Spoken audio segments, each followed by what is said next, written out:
and welcome back to another stream of AC Black Flag as part of our Historical Order Run project. And yeah, we're gonna dive back into the year 1716, 1 year after the beginning of the game, at the very end of the golden age of piracy. And yeah, we're gonna carry on now that we have met the assassins and kind of like unlocked some of the side quests and activities, like the Assassination Contracts and Templar hunts.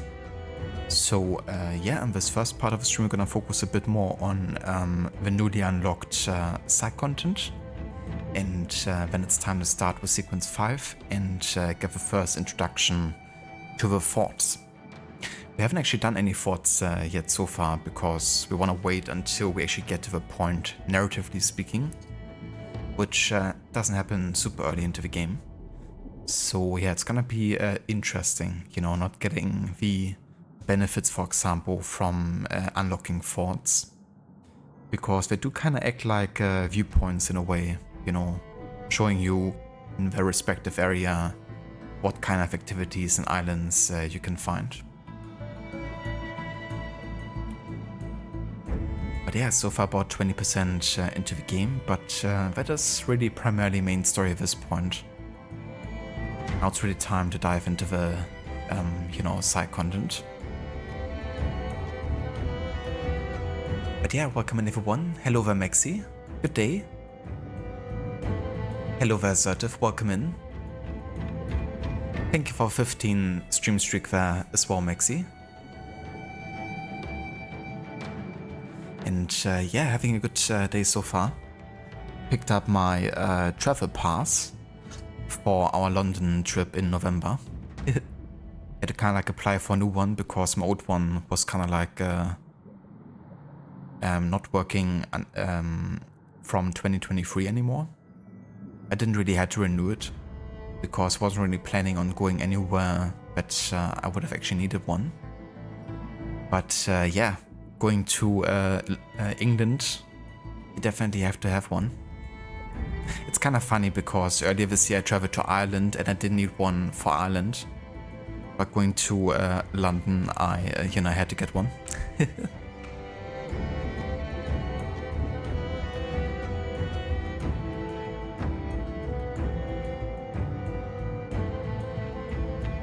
Hello Vedex, welcome in. And good morning. Assertive, thank you also for the 7 stream streak there. Yeah, hopefully today is gonna be smooth sailing, literally and figuratively, because the last stream was probably the stream in my entire stream history with the biggest amount of issues of technical like nature. Hopefully it doesn't repeat today.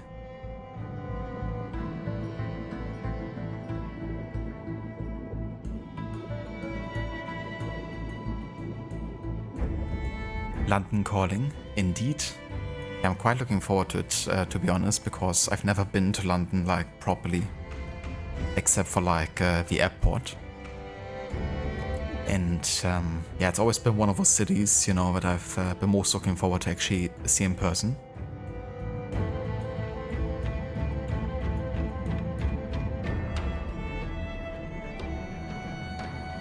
Indeed, Assertive. Yeah, we actually might. At least if everything, you know, works out timing-wise, because you never know. But yeah, we might actually meet Maxi in London, and maybe also playing catch-up. He's another streamer of a community that's also very, very good to catch. He even has his own podcast, actually. Crocchio, Negrosino, Crocchio, Negrosino, Crocchio, Negrosino, Crocchio, Negrosino.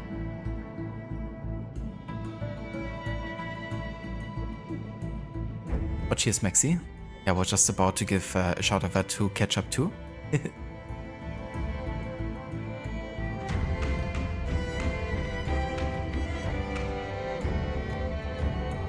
Thank you, Dex. Yeah, having a good day so far over here.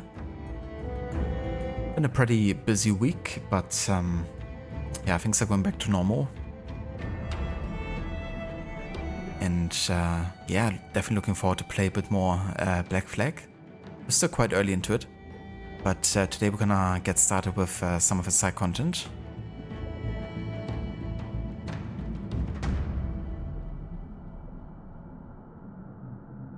Yeah, definitely quite a few places, Maxi. But honestly, one of the things I'm particularly looking forward to is the parks.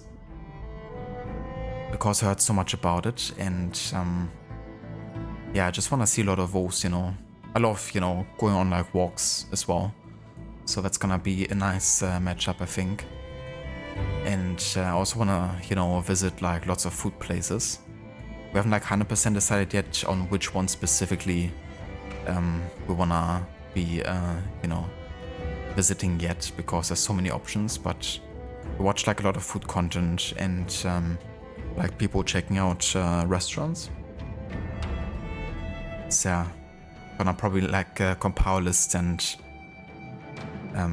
get some of our checklist. Honestly, I'm not like super interested in doing like the super touristy type of stuff. I mean, I definitely want to see some landmarks, you know. Maybe go into a bunch of museums. But also, it's kind of like a time thing, you know. We're not gonna stay for like a super long time, so just gonna probably like decide beforehand what we wanna focus a bit more on.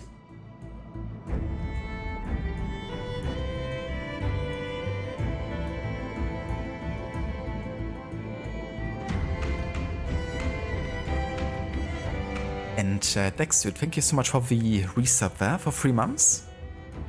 Cheers, dude. With a Docosino mode. That's quite literally her right now. Well, this time she has like a grey, kind of like, how do you say? I also get the English name for Decke. A blanket, that's it. Yeah, right now she has like a grey blanket above her. But yeah, she's chilling with that hood.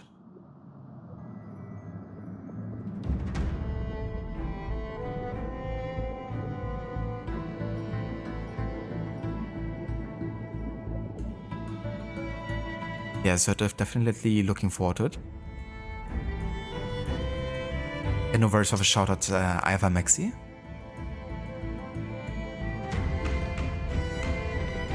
Identity Dex? Hell yeah. I'm glad to hear that you also enjoyed it. Yeah, the London dungeon could actually be a cool choice too. I'm not too sure about the Tower of London.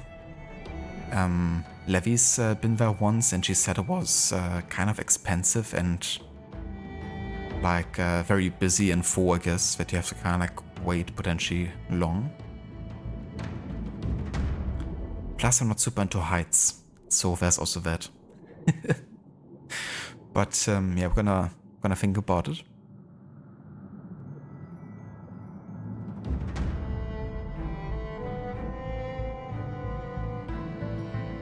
Yeah, perhaps also that park as well, Maxi.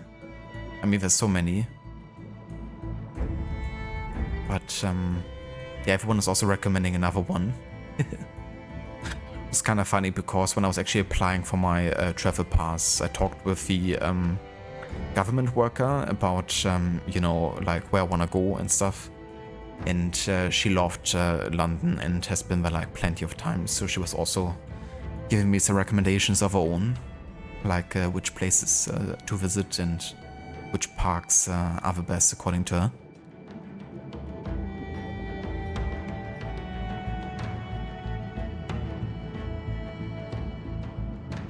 I can imagine, Dex. Yeah. I could definitely walk for ages if you wanted to. Like walking across Dublin was fine, you know, because everything is like mostly in walkable distance. But I reckon like London is another, you know, beast, even with, you know, the major landmarks.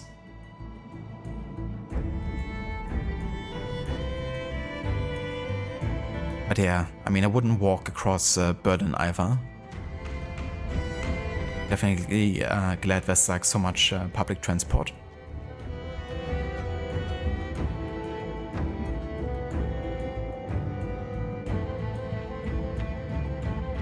Indeed, Dex, you know, just gonna go over and just also be a bit in the moment, I guess, you know.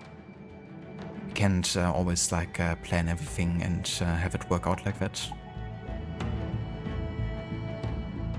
But yeah, just having a great time, hopefully. Thanks for the lurk, Assertive. I hope you enjoy lunch. Hope it's something delicious.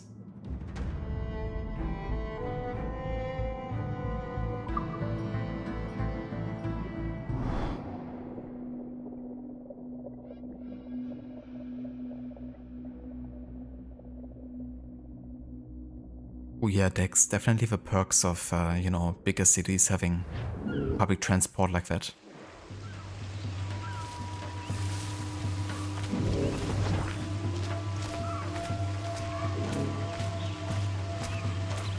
But yeah, even, you know, where I am, oftentimes I would just leave the car and just take public transport instead, because it can actually be less of a hassle or like be even faster sometimes.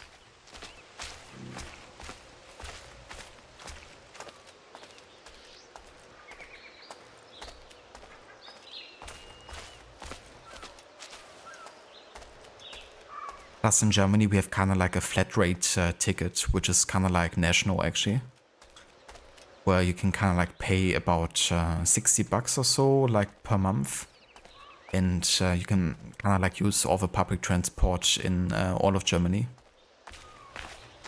except for like you know, really fast trains and stuff. But like all the regional trains and buses and all that you could you know, take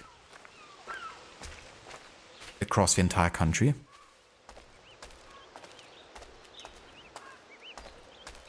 And I mean, even if you're like spending time in just one city for like a month, that's still 100% worth it.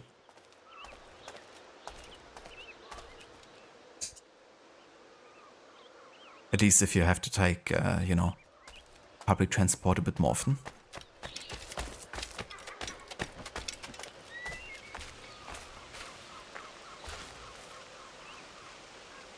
Made some soft-boiled eggs and eating the then on a bun with York ham, cheese, lettuce, and honey mustard dressing. That sounds very fine. Delicious. Definitely wouldn't say no to that. It's kind of funny because Levi also just made soft-boiled eggs herself. It's like a lunch snack, but she made them with edamame, like steamed edamame.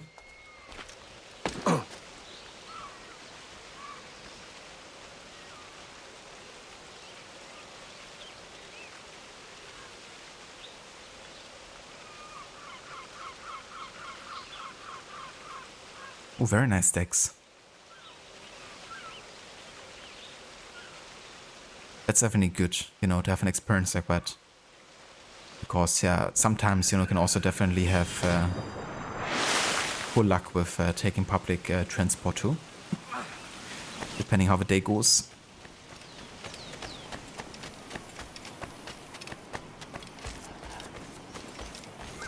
London Underground monthly is £214. Jesus.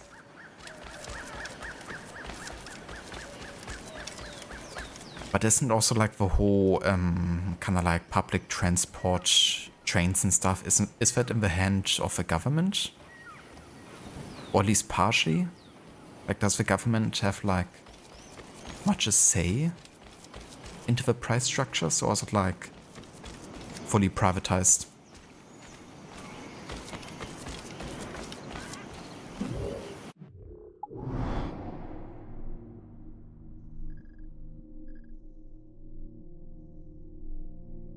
Actually have a look for some monkeys to hunt here.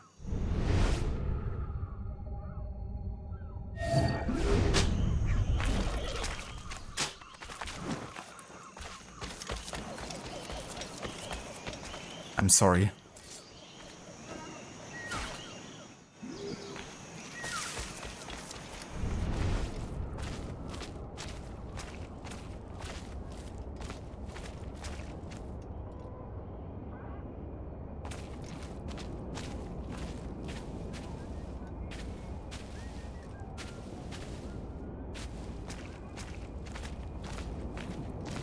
Yeah, soft-boiled is definitely my favorite too when it comes to like boiled eggs at least. I really don't like hard-boiled eggs too much. Kind of like the texture and taste that it's getting. Like when it tastes so eggy. But also don't like them like too runny either. Gotta have like a good mix, I guess.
Very nice.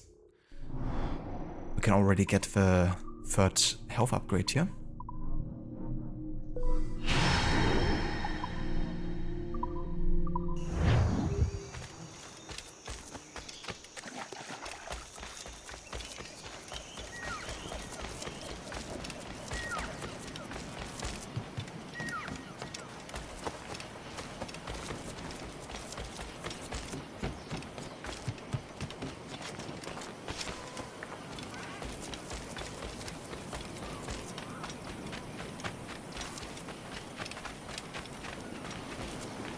It's just for TFO trains, public entity. Gotcha. That is true, Swodex. Yeah, honestly, I despise having to drive to Berlin with a car. Like, sometimes you can't get around it. But, yeah, it's like very busy and some people are really reckless. And, yeah, it just can get quite stressful. I guess if you do it on a daily basis, it might not be too bad, but...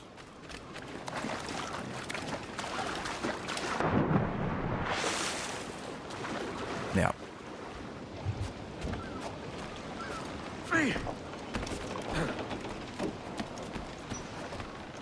Captain Kenway.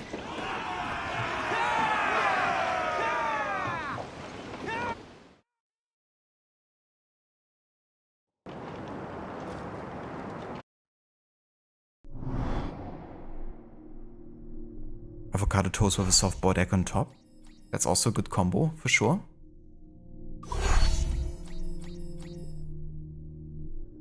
Soft boiled with tteokbokki. That would also be an interesting combo for sure, yeah. I never actually had that combo before.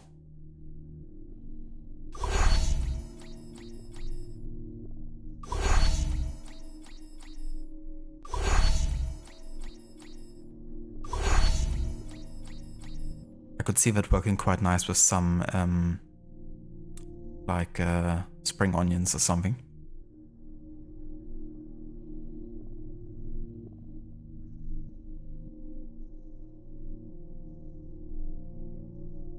Nice to know that German drivers can be just as douchey as American drivers. 100%. Yeah, no. Yeah. Yeah, definitely. People are not super relaxed here driving, you know.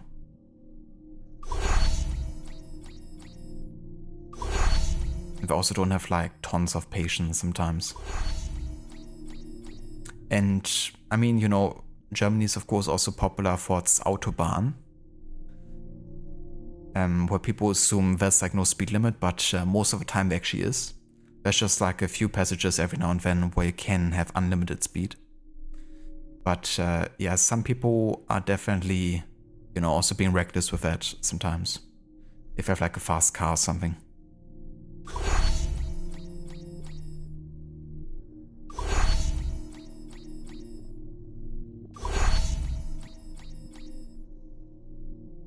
Hello there, Miski.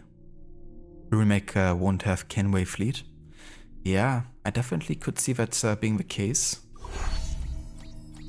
Like anything that isn't really part of a core gameplay.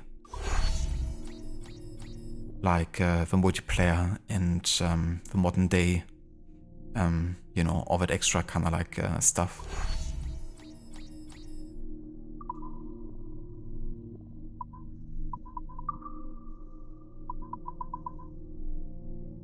Okay, so this one we haven't done yet, so let's go ahead and secure Eastern Canada here further.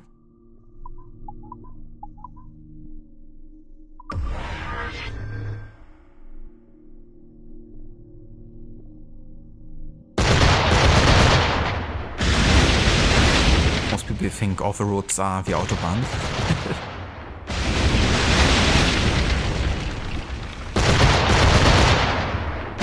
I have to say, being to the United States and also driving there in person for like a little bit, I was definitely surprised how many situations we ended up in that could have been potentially dangerous. Especially once you got to LA and had these like, you know, 5 kind of like road sections. Because people were like overtaking from left and right, sometimes not blinking, you know, taking the exit like super late across 3 lanes and I don't know what kind of shit.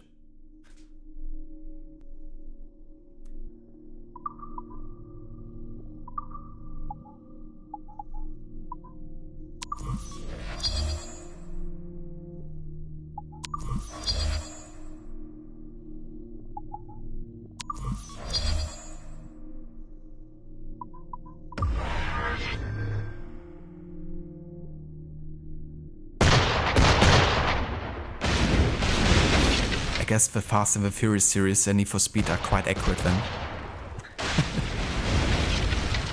Totally realistic depictions of American roads and drivers.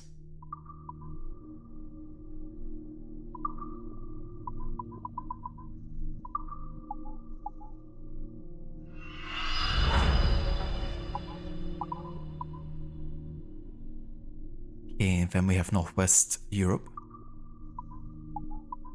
It's gonna be a bit tougher.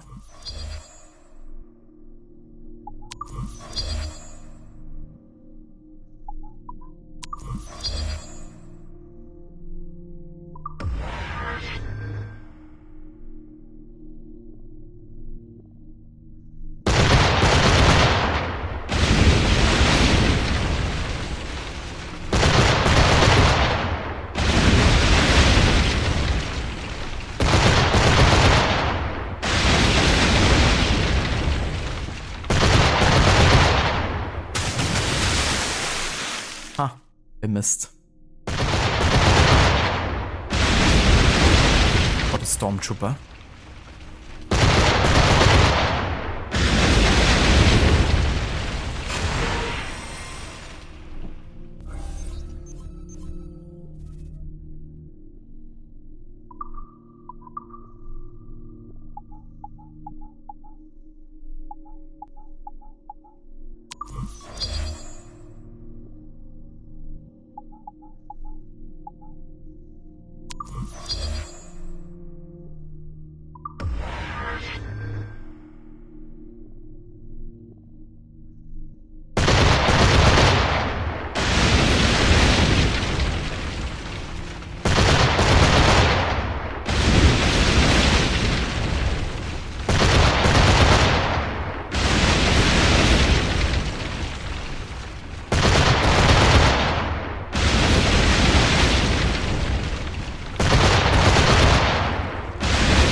have to say, kinda like the Kenway's fleet in general.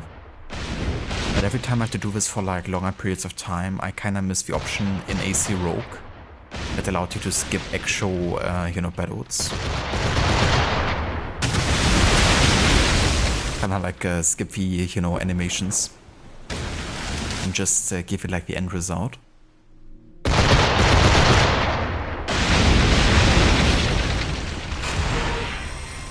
Because it does save a significant amount of time.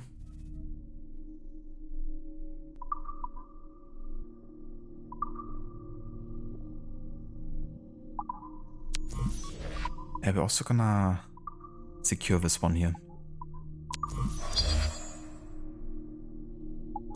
Before we send off the ships, because that way we have, enough ships to still deal with potential dangers.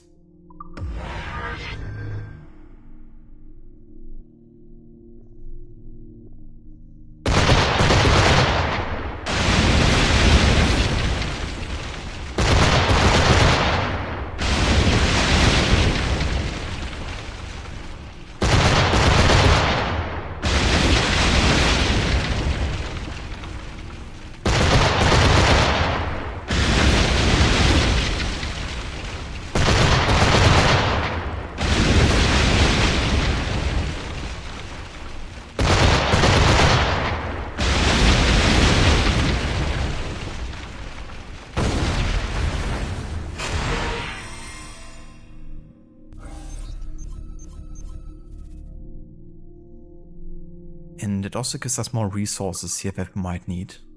Because tobacco is also always like quite rare.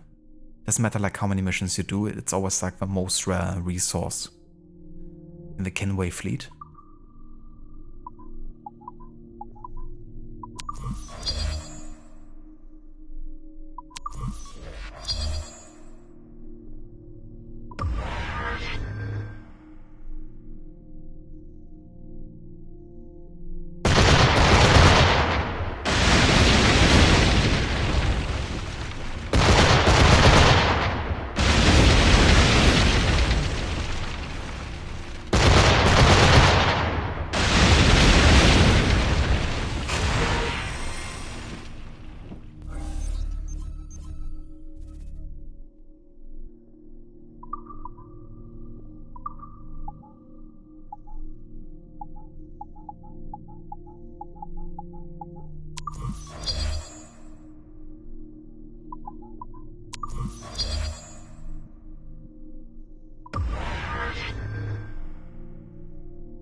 Okay, that takes care of that. Let's do some missions here.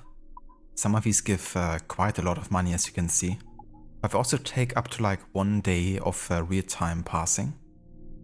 But yeah, I don't mind that too much because until the next stream, they will be already finished. So it's a good way or a good thing to take off like early, in a session and then come back another day to earn the reward.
Perfect.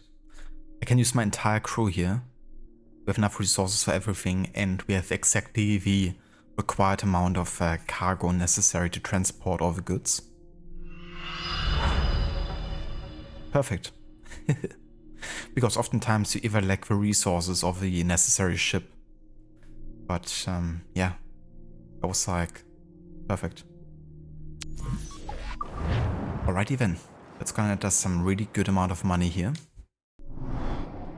Next time we come back, and already you can see we have 26k just from those early contracts here.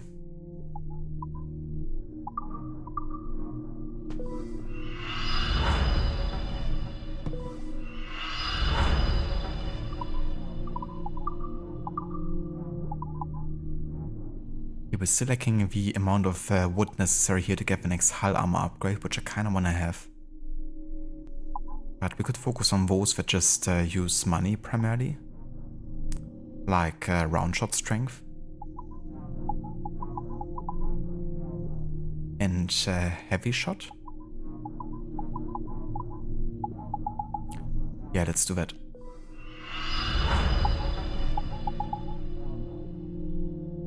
Run!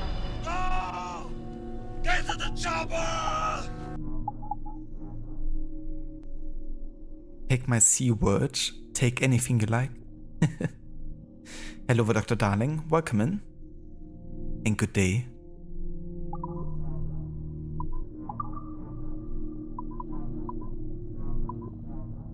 I would take it off your hands.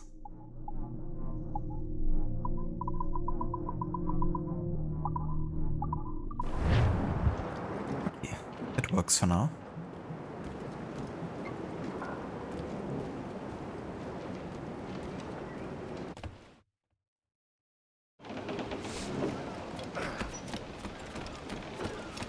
Captain has the helm.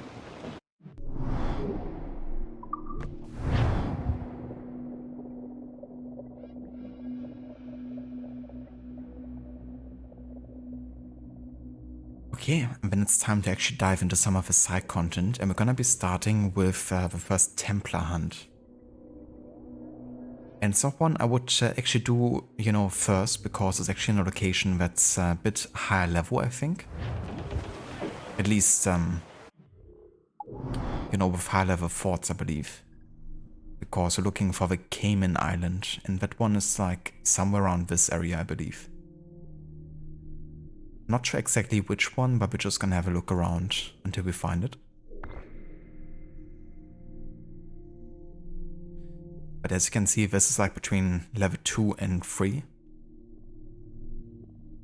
So getting into a fight here with a Jackdaw might be deadly. More sail! All sail! Aloft, lads! Check those royals! Sir, to starboard! Some sort of cargo there, sir! Old Billy Riley, old Billy Riley, old Billy Riley, old Billy Riley, master of the throne. Old Billy Riley, old Billy Riley, That's not ideal either.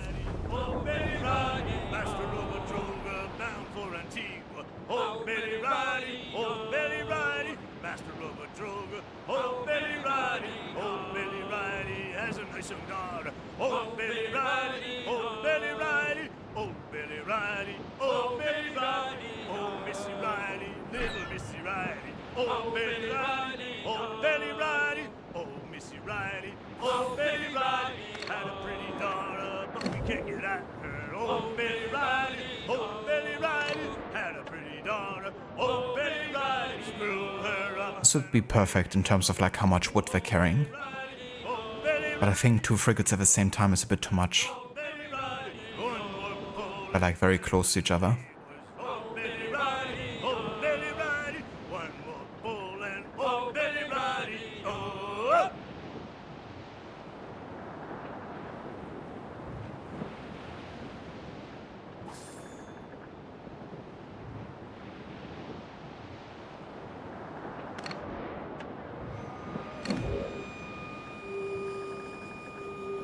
But yeah, the good thing about the no fast traveling is gonna be that we can kind of like skip some locations for now, like, you know, hunting a specific whale and stuff. Because we will always, you know, come back again here.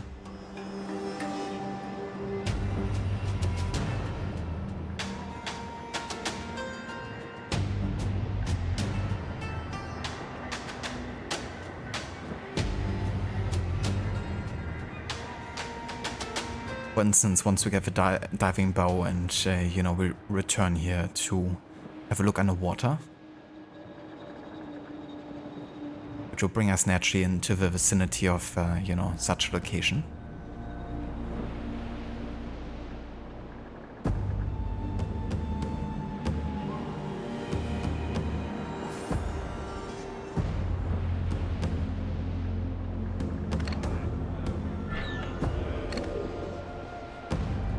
Oh yeah, there's a pretty major ship here guarding this place.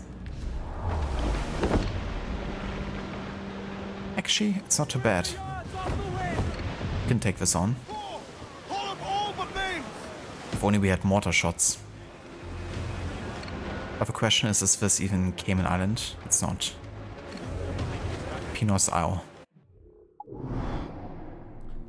Okay, in that case...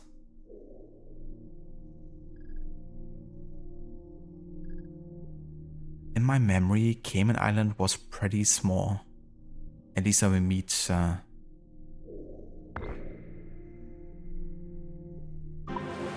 when we meet the assassin initially.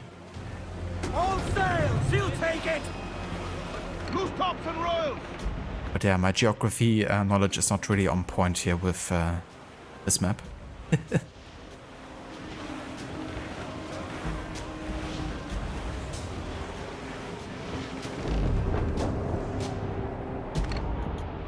Maybe I should have studied a map before this.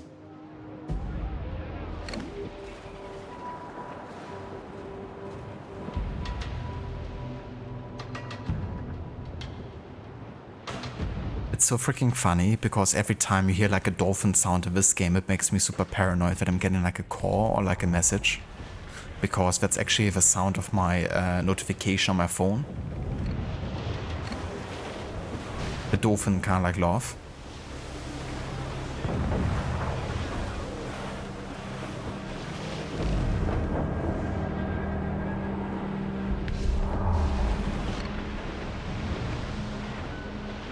I mean, that's the Grand Cayman. So we're definitely in the right area, I guess. Every last scrap of duck on the wind! That's not the one we're specifically looking for. Maybe Cayman Sound. Yeah, that's it.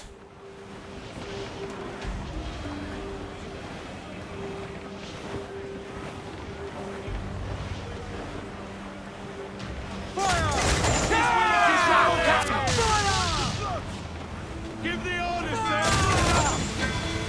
Sailmain go! Order in! Themselves exposed! Fire! Almost ready, sir! Away from that shot the crippler! Batten yourselves! Fire! Fire! Right, boss! Fire! Fire! Reef the top!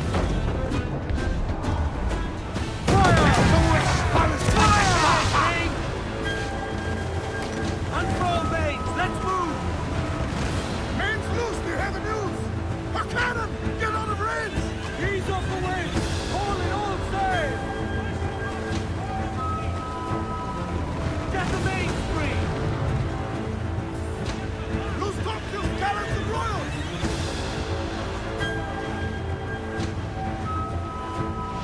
And that music is so good.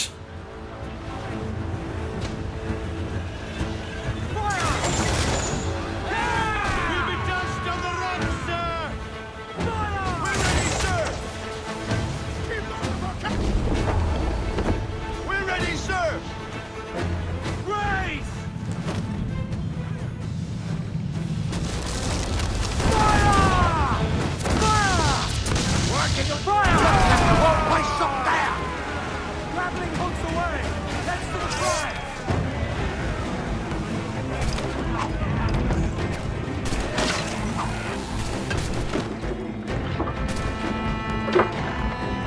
be in Grand Cayman soon enough? Hell yeah, dude. Definitely wouldn't mind seeing pictures of that.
I think it's time to lower our wanted level here a little bit.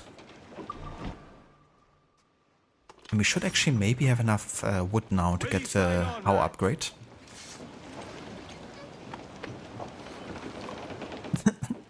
The way one of our mates actually, you know, hugs the British dude.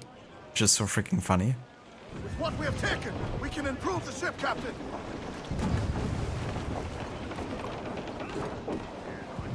I love a kind of like vote from the, you know, captain's level down here that you can do.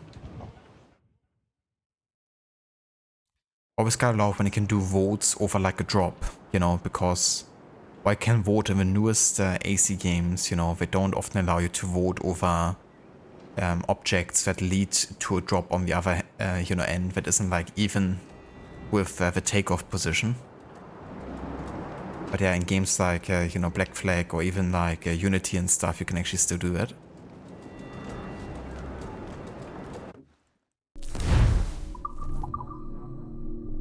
There we go.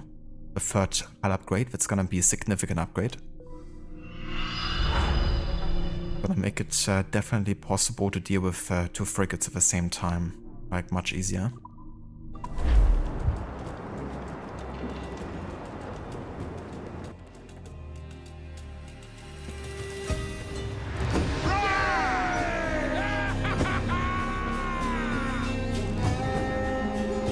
Hello there, Eric. Welcome in. Thank you so much for the lurk. I hope work is going well. And yeah, same here, dude. I love this game so much. So much fun.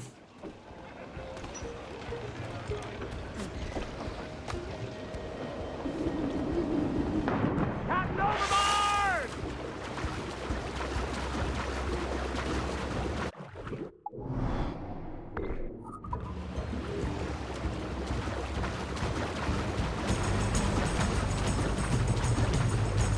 Oh, very nice, Dr. Darling. That's good to hear. Definitely hope you're gonna have a nice weekend. And some off time.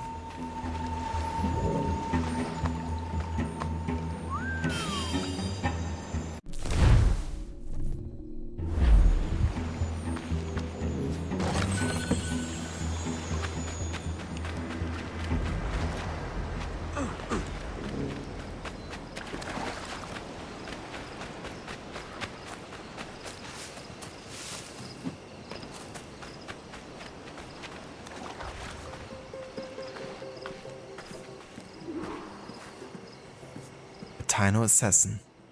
Opia Apito.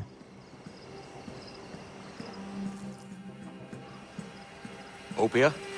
Oh, easy, milady. Just thought you might like some help. Why? What is your real motive? Your name was on a map. May have sold it to a nest of Templars in error.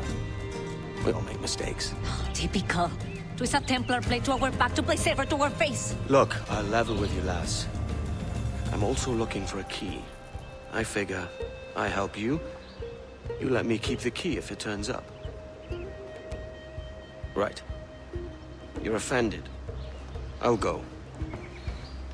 We will challenge you to a hunting contest. Gather more skins than us, and you win. Easy. Let's go. Hunting, it shall be.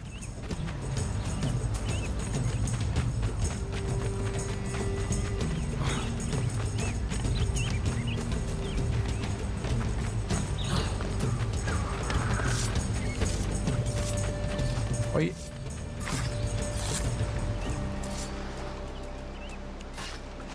That was just luck.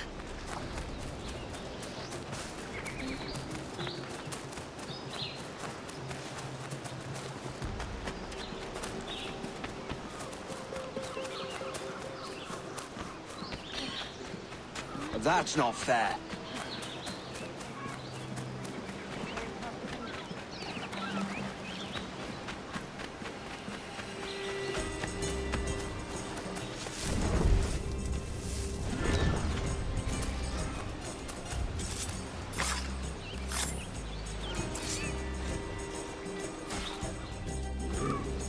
What makes you believe you can beat us?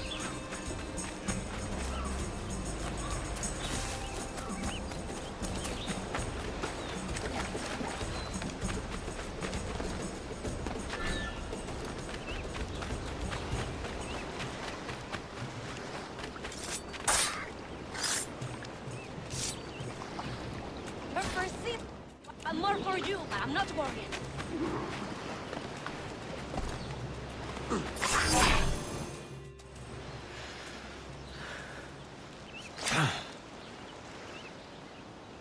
The White Jaguar. A fine catch. You have more than proven yourself. We accept your help. With what? Look, Frigate. Why? Is there anything out there but fish? no. Those are your Templars. You have a ship and a paleface, vessel and passport. Meet us at Grand Cayman to help us investigate.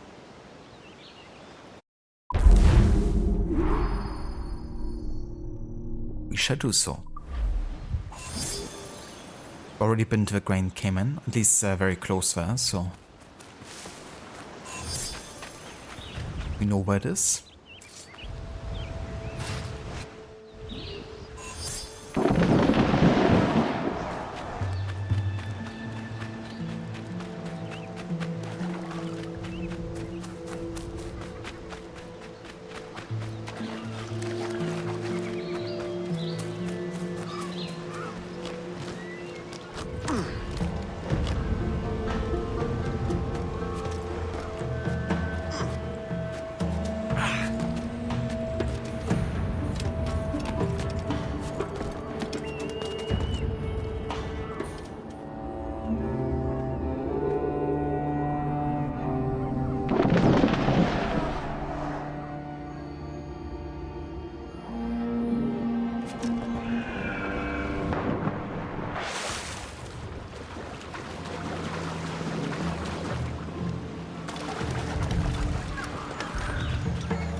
There's one secret here we haven't... Ah yeah, it's one of the messages in a bottle. Not worrying about those because they're like purely lore-based really. But we can get another upgrade here for Edward. A smoke bomb pouch. At least the next upgrade. Now we have 10 potentially total, which is quite a lot actually.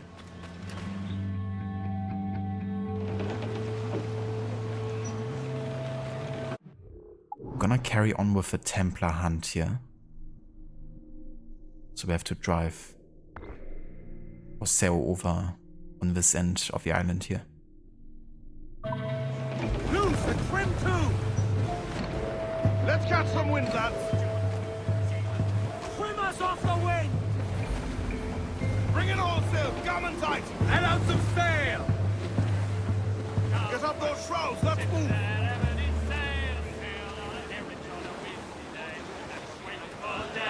Wait for day, that we get our pay. She was built in Roman time, out together with bits and toy. And we'll wait for day, wait for day that we get our Unfurl aloft! Man your sheets! nothing in the galley, nothing in the hole. Skipper stand in with a bag of gold. And we'll wait for day, wait for day that we get our pay.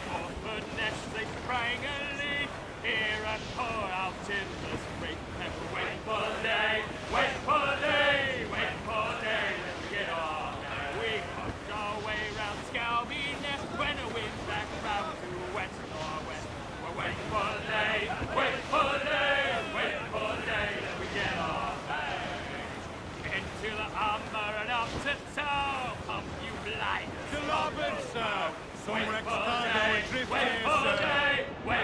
day that we get our pay. It's a lot of wood over there. Wait for day that we get our pay. But not for now. Let's focus a bit here on the Templar hunt first.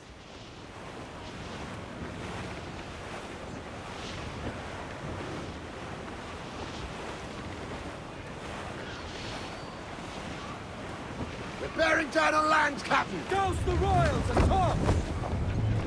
Douse those gallants! Haul! Haul!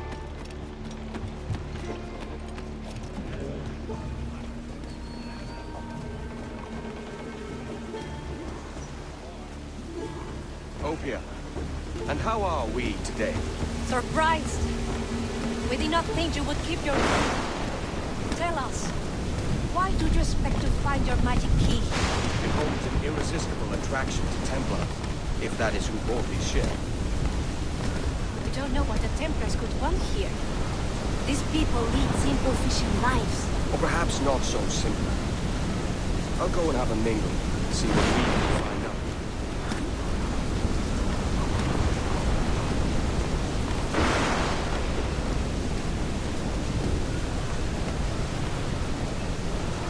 Do you require my services? It was just a tiny bit loud there. The storm. Am I going to make a YouTube playlist of my historical order sequence? That's actually not a bad idea.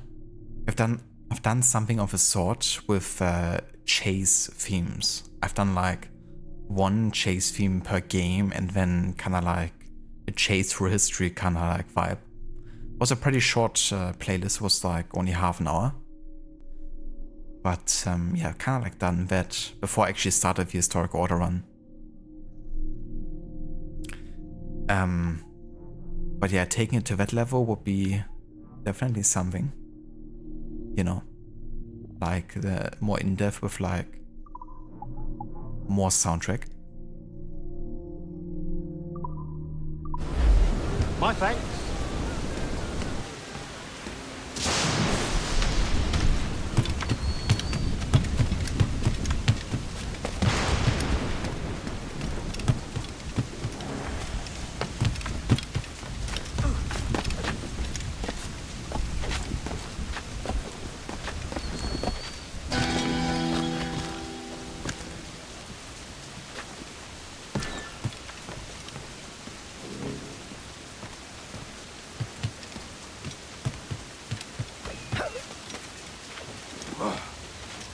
That in itself could become a PhD degree in history.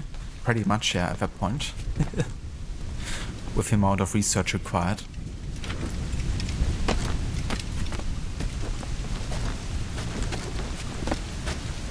Hello there, Gorky. Welcome in.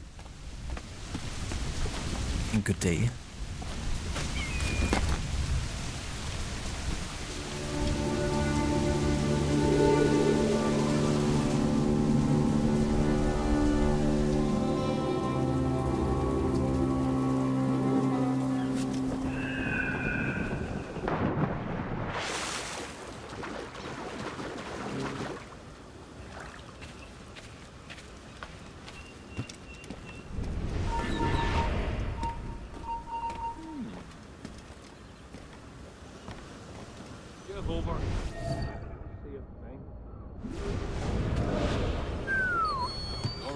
catch?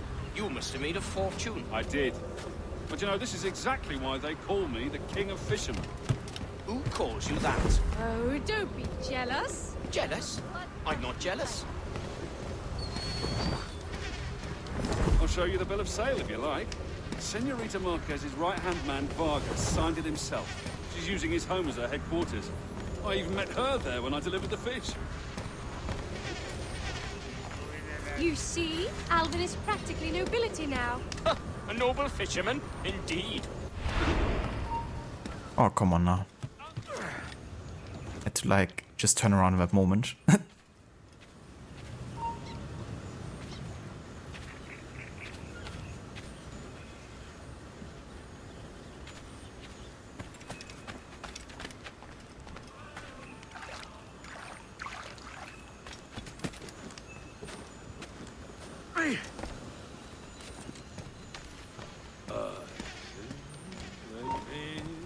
Answer the man. Are you shitting me? Okay. Wanna have it.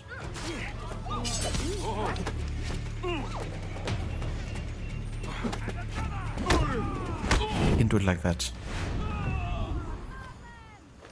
It's like turning around as soon as I get close, apparently.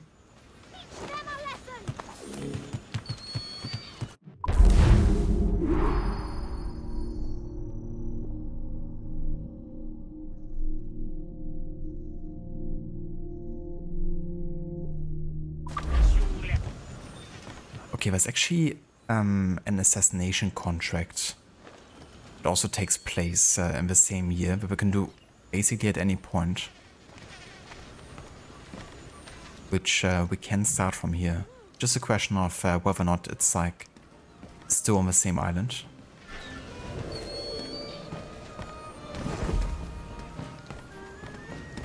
Because for now there's the next Templar Hunt mission starting here, so I'll probably just focus on that for now.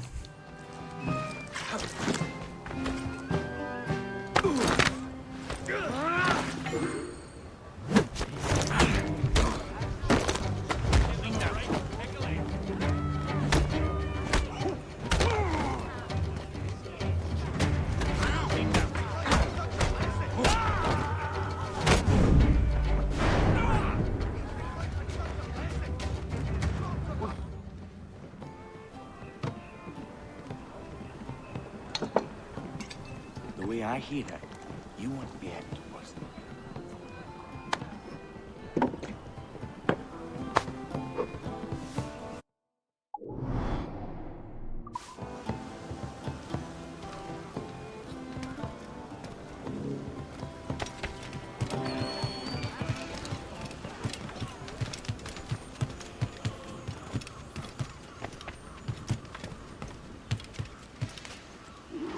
Were you successful? I kept overhearing this name. Márquez. Friend of yours? Her name matches that of the man who destroyed our village. We fought and lost, but the leader did not live to enjoy his victory. You think this woman is related? If she is, we are not safe. The bill of sale we stole gives the address of a man in her employ. Vargas. I saw. I know where it is. Let's pay the bait boy a visit. Find out what he knows. Follow us. Just casually jumping against her head. It's at stake. I've got some idea. No, it's more than your key. There are those who say the Taino are already extinct. We will never be extinguished. Our fight continues. Let's have a look if there's anything in the database about the Taino or, you know, her.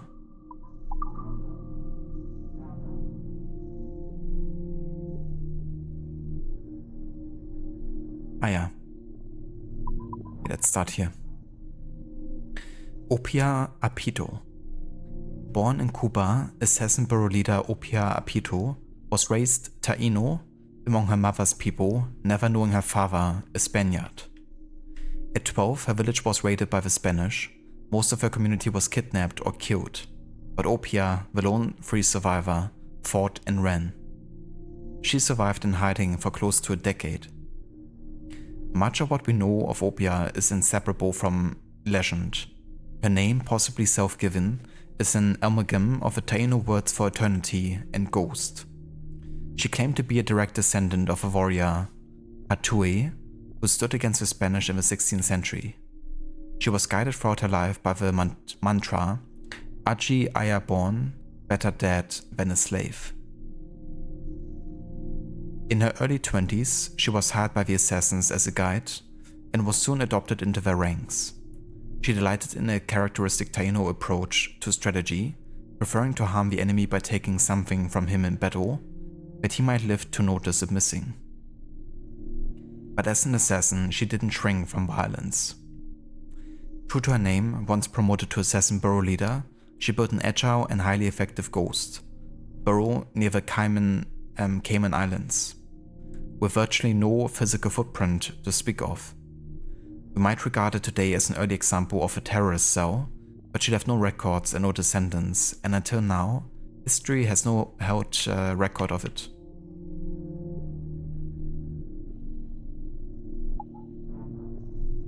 Okay, that's just an update here for during the cast.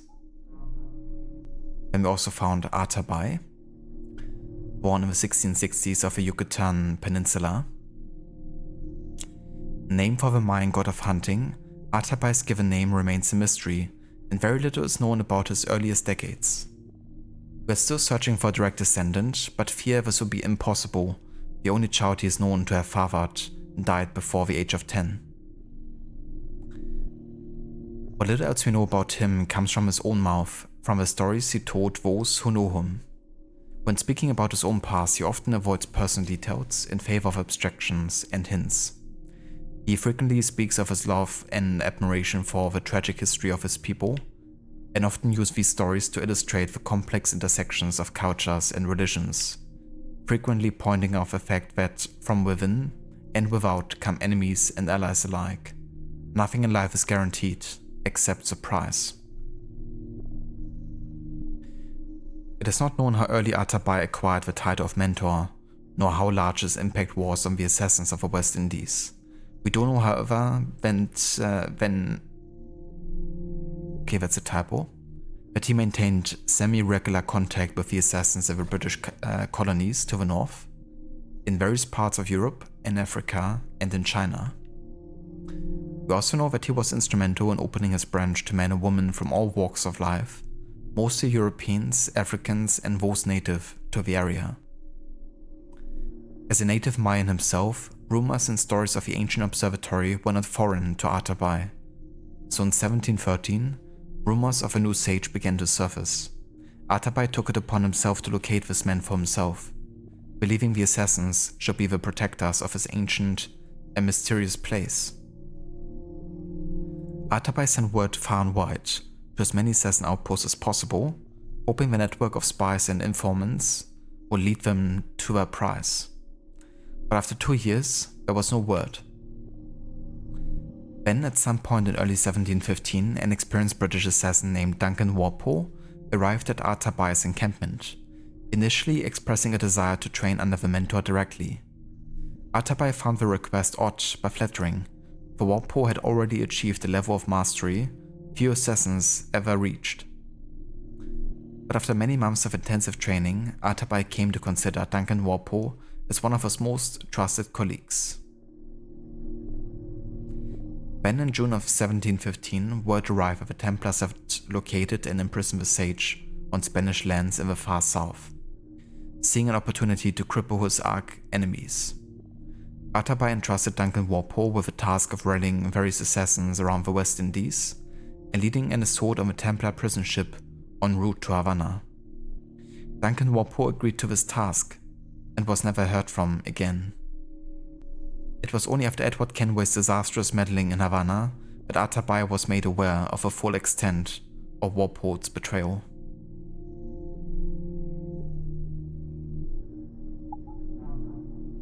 And we have Lawrence Prince, born in the 1630s Amsterdam and died 1717. Lawrence Prince, often anglicized as Lawrence Prince, was a Dutchman from Amsterdam who spent the majority of his life in and around the West Indies. Operating out of Port Royal, Prince saw an incredible amount of action and adventure in his long life. Thank you, Eric, for the subscription with tier 1. Thank you so much, dude.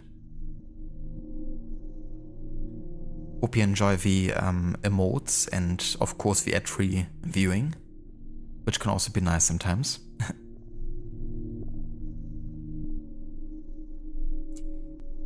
Sailing as a privateer in the early days of the golden age of piracy, 1650s, he developed a reputation for courage fighting the Spanish on behalf of the British crown, sometimes bearing a letter of marque, often without. He even played a pivotal role in Sir Henry Morgan's infamous raid on Panama in 1671, for which he was roundly celebrated. Prince eventually retired from privateering and settled in a large acreage of land in Jamaica. It must have been around this time that he entered into the slave trade as a means of bolstering his wealth, an occupation he pursued well into his 70s. In 1717, his flagship slave galley, the Widder, was attacked and captured by the pirate Black Sam Bellamy. Prince managed to survive the encounter and fell back into his old occupation until his death some months later.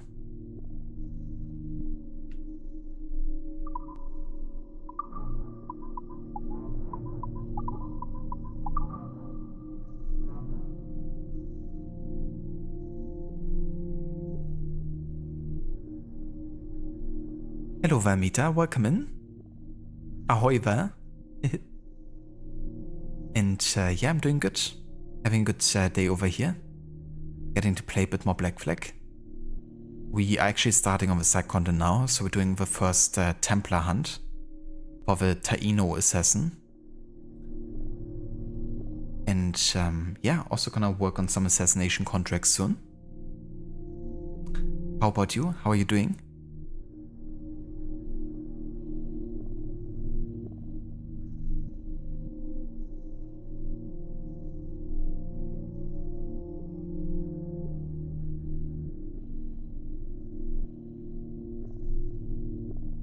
Okay, so we also found the Mayan temples and ruins here. As part, of course, as part of the assassin kind of like main story missions. Where James Kidd showed us around some places. Dating generally from the Mayan classic period, 250 to 900 CE, most Mayan ruins can be found throughout the Yucatan Peninsula and Central America. Mayan temples have steep stone steps and a platform at the top of wooden crowning structures. Mayan architecture is composed with a sophisticated eye to decoration, often using wall paintings and elaborate bas-relief stone carvings. Mayan arcs forego the use of a keystone, instead creating a triangle-like arc known as a corbel vault.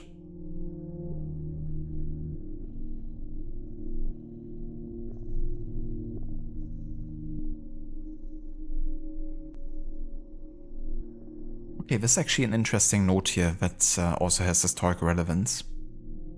There are plenty of Mayans still living on that part of the world with their own rich culture, and a modern form of Mayan is still spoken there today. But yeah, this once thriving civilization reached its height around 900 AD, before collapsing suddenly and declining slowly over the next few hundred years. People say it had to do with a drought or short-sighted agricultural practices. But I don't think there's a standard agreement about what exactly happened. In any case, the last Mayan settlement was wiped out at some point in the late 16th century, about 40 years before the period we're studying.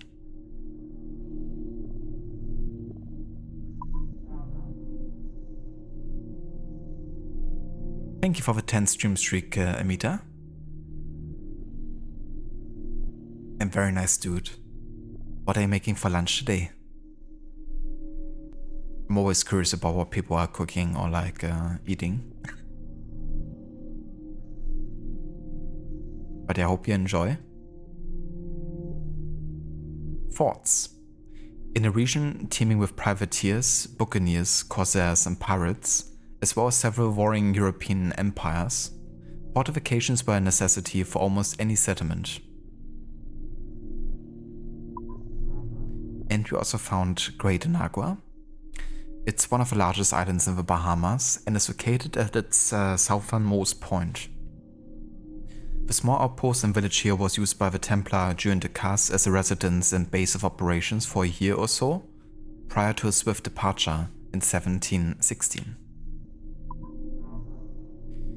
And we found Mayan ruins. They can be found throughout the Yucatan Peninsula in Central America. This large civilization flourished from 250 to 900 AD.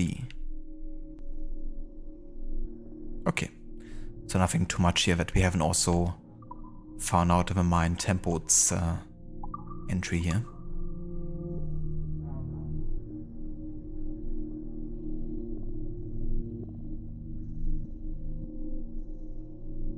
Some linguine pasta with pesto. That's a very nice combo, dude. I love pasta with pesto. You can do it so quick, but it's, you know, super delicious. Sometimes I also like doing some tomatoes, like fresh tomatoes. Like chop them up and add them to the pasta. Maybe season them slightly, but yeah. I love pasta with pesto. What's also good is you can also give it some variety with like different forms of pesto. Because, yeah, making it yourself or buying it, you know, there's quite a few different variations of pesto to get. Absolutely, dude. Yeah, it's definitely go-to dish if you want to have something fast and quick.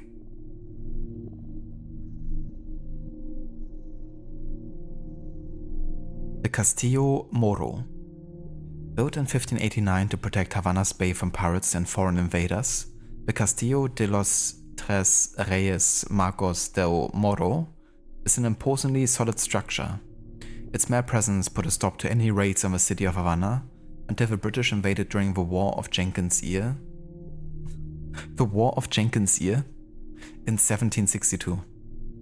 Now that's an interesting name for a war.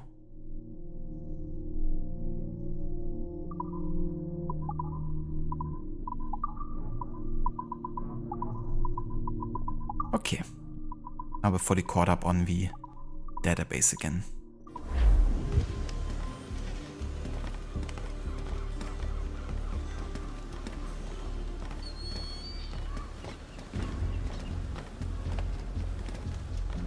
Here it is.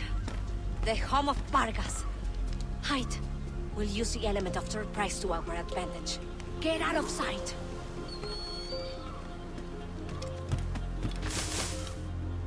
Hola. State your business. I hope for an audience with Señorita Márquez. Chase him.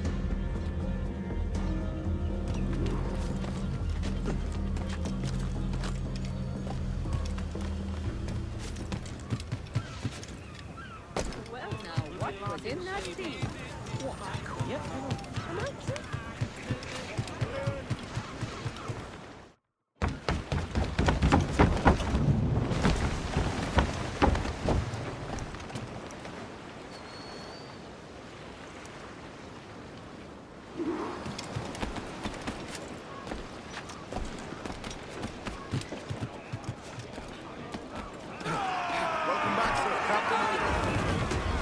He's getting away! Hurry!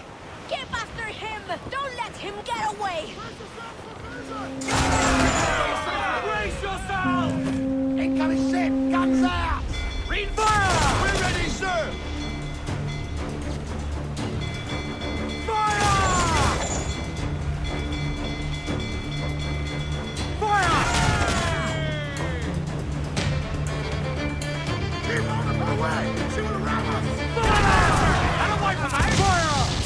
Ease off the wind! I hear some shot, Captain! Short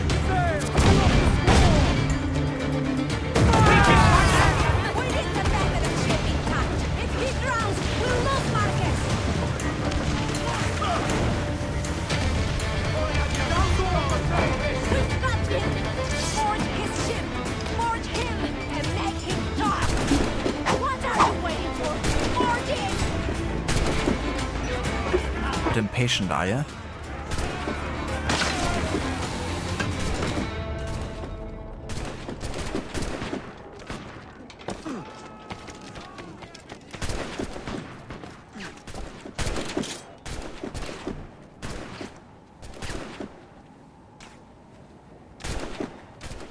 Two hours later.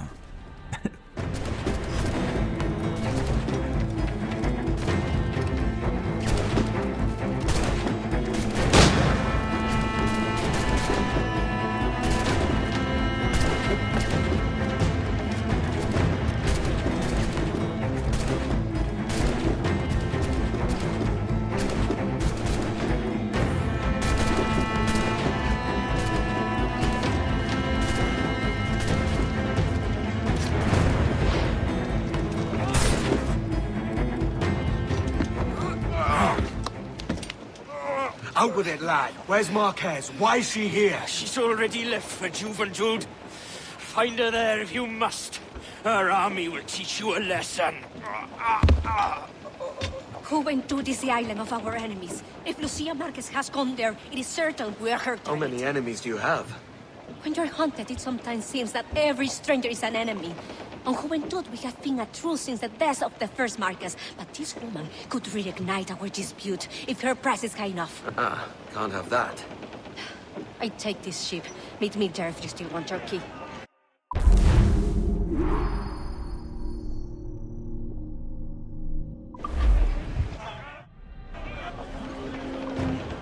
Listen, you maggots!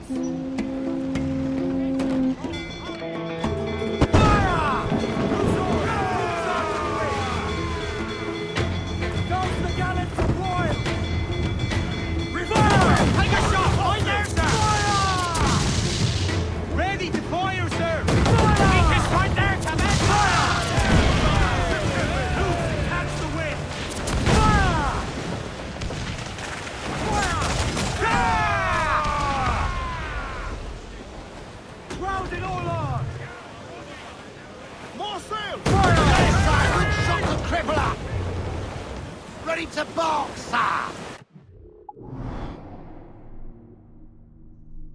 Eric, the War of Jenkins' Ear was a conflict between Great Britain and Spain that lasted from 1739 to 48, primarily over trade disputes and territorial ambitions in the Americas. It was named after British sea captain Robert Jenkins, whose ear was allegedly severed by Spanish coast guards, which fueled public outrage and called for war. Interesting. Thank you for posting it, Eric, because I was quite curious, how that actually got that specific name, because, yeah, it's definitely, in the grand scheme of things, a very minor occurrence that led to the, war carrying its name. So it's, yeah, pretty cool. Thank you for sharing that.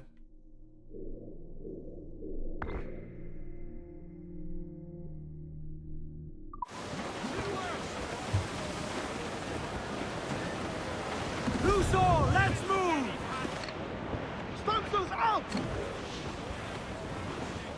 Using red pesto, which contains dried tomatoes. Ooh, I love dried tomatoes. Such a flavor bomb it can be sometimes.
I think I want to lower my water level for now.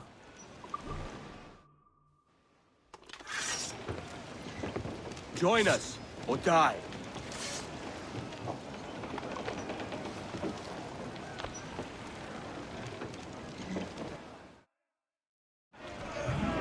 Clues down! Cancel wind! Look out! The whole place shut down! Concentrate on the answer! Fire! Take some damage here! Fire! Hold on! Fire! Unstoppable there, King! That's when all in the sun! Cannon ready!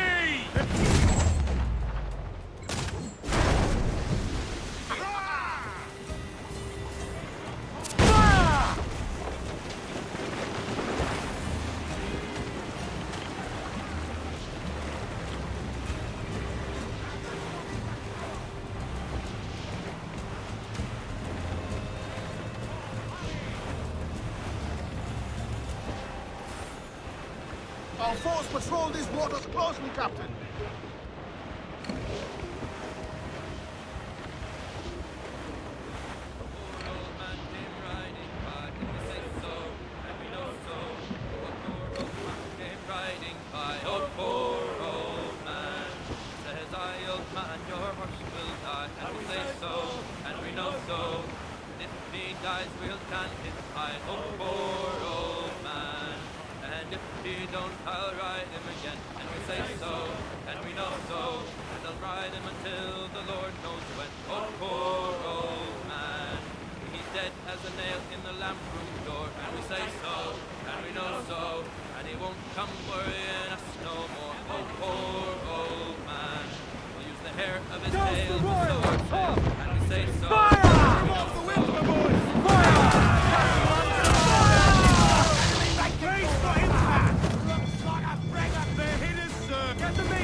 Thank you, Eric.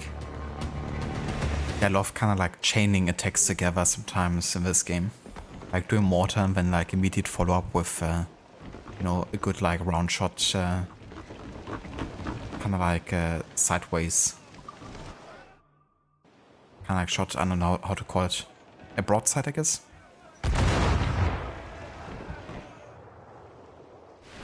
So kind of like end up stacking both damages on top of each other. I'm using an Xbox Series controller actually, just like the basic one. Hey, loose and catch the wind. Let's ride this blow ladder.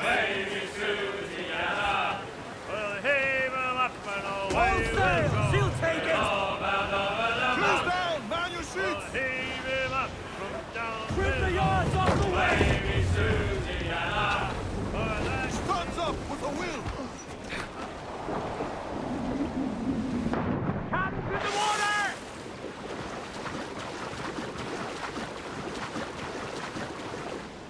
Right, time to get our second Templar target. Lucia Márquez. It has been a lifetime since we were here. This jungle is still thick with vines and trickery. Márquez will use this to her advantage. But we know she's here. She doesn't expect us. We must find her, draw her out, and put a final end to her. Let's see where this lad goes.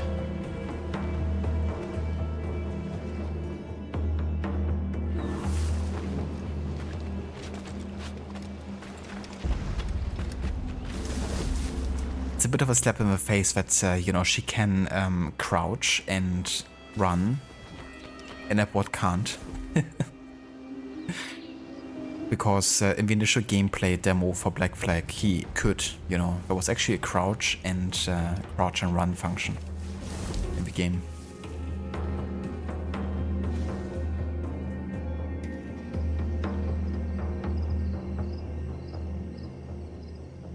But yeah, we had to wait until Unity to actually get, you know, a dedicated crouch button and crouch and, you know, walk function.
I know she's here. Lucia Márquez. I can feel it. She must be hiding. Let's take some action she can't ignore. Yes. Eliminate this man. Use a powder keg!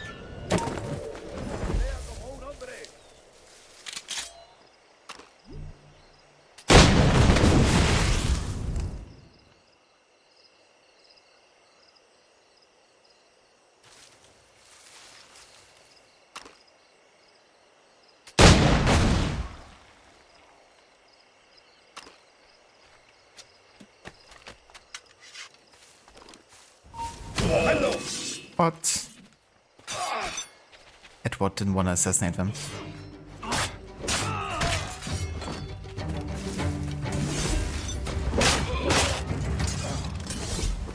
How's that dude still oblivious to what just happened?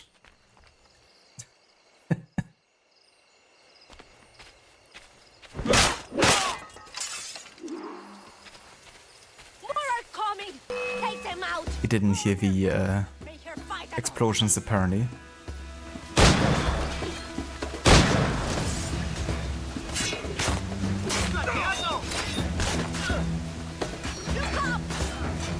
Can I parry?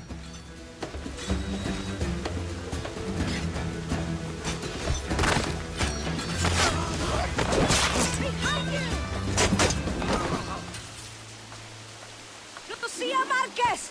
If it's us you're after, come out and fight like a woman of honor. We will get your attention focus here. She does not detect you.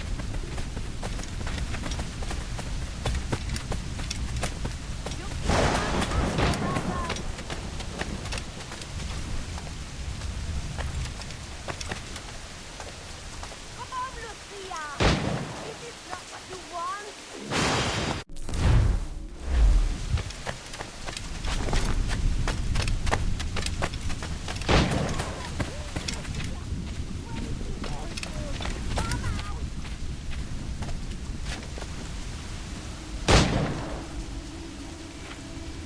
Leaving alone, I am stronger than all of your men.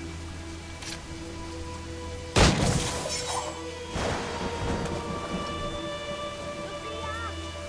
Come! Don't keep us waiting!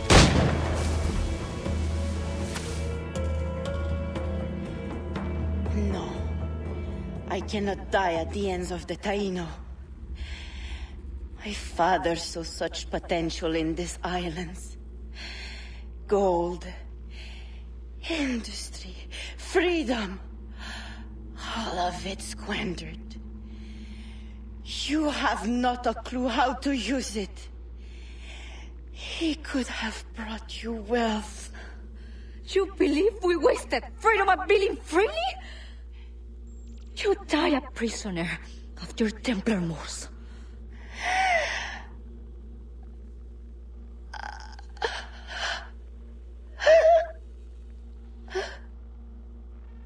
Let's not argue with a dead woman.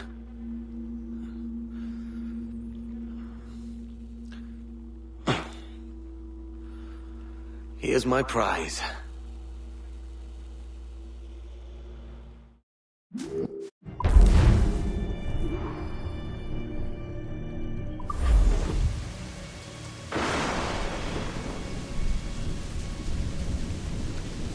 And there we go. That's the second Templar key that we've gotten. And another Templar hunt complete.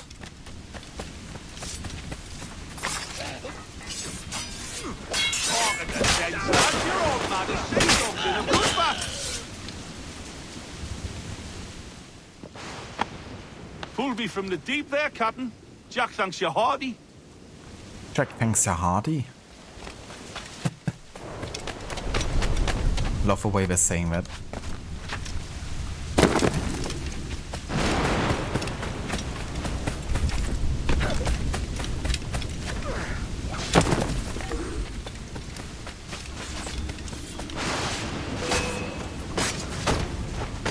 Not know who you seek, but by all that is holy, stop me.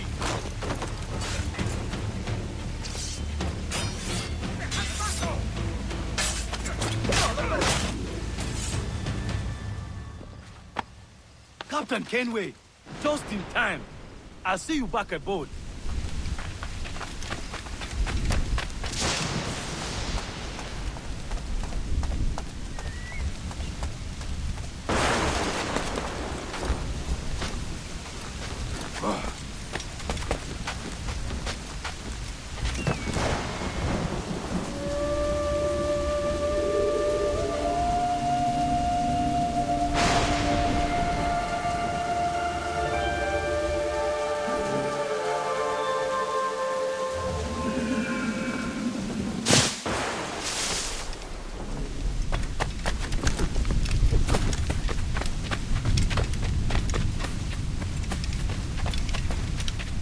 So technically there's a treasure here, but we haven't found the treasure map yet, so we can't actually, you know, dig it out. What are the secrets? So we got everything of relevance here. Let's head back to the ship.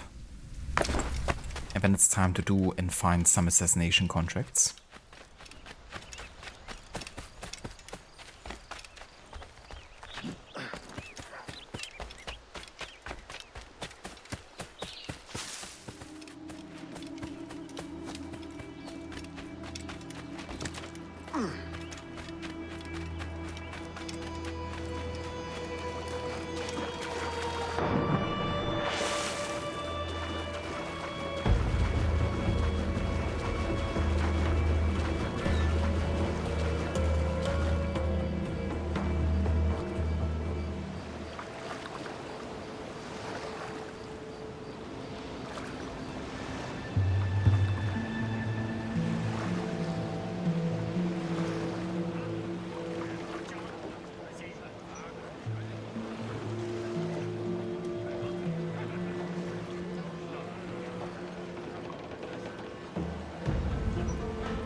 Okay, let's have a look where we're going first here for the Assassination Contracts.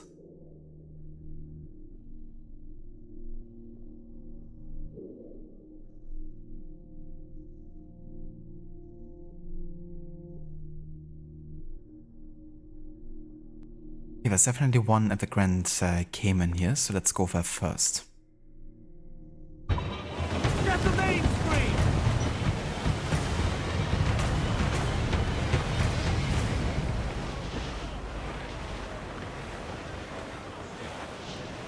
Now you're ready to sail for the Horn. Pirate Hunter! Hey, roll and go.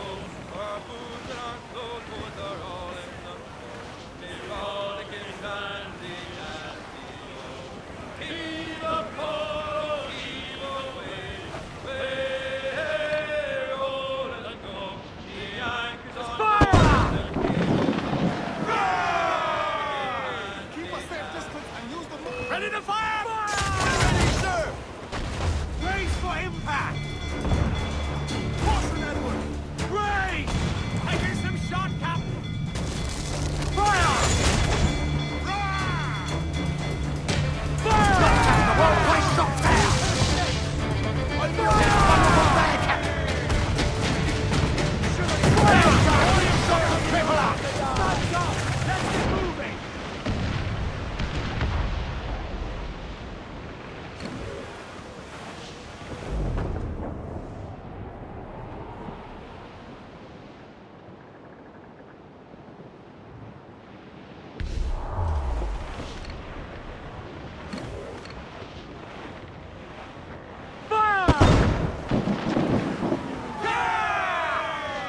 Ease off the wind! Ready to fire!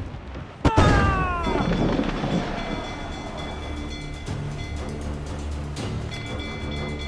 Fire! Oh no, the crew up! Crew's down! Cancel wind! Fire! Cancel sheet! Cancel close, Captain! Get us away! Fire! Careful, Captain! Get away, Spartans! Take the shots! There's a good shot to triple up! Fire! Short sail! Get off the squall! Fire! One of them back yourself!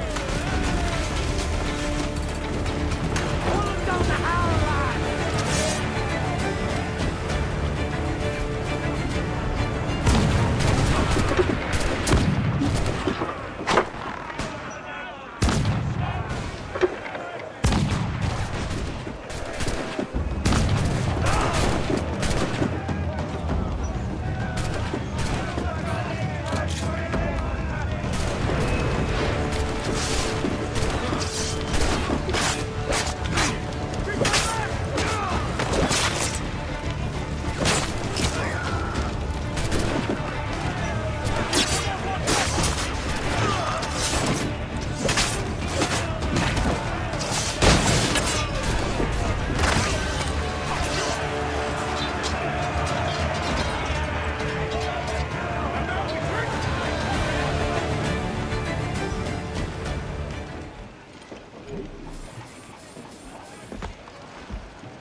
Will you sign on, lads?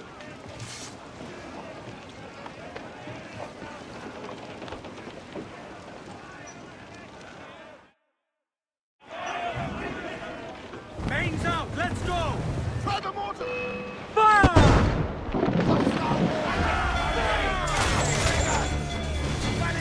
Give the orders, sir! We're ready, sir! Brace yourselves! Brace yourselves!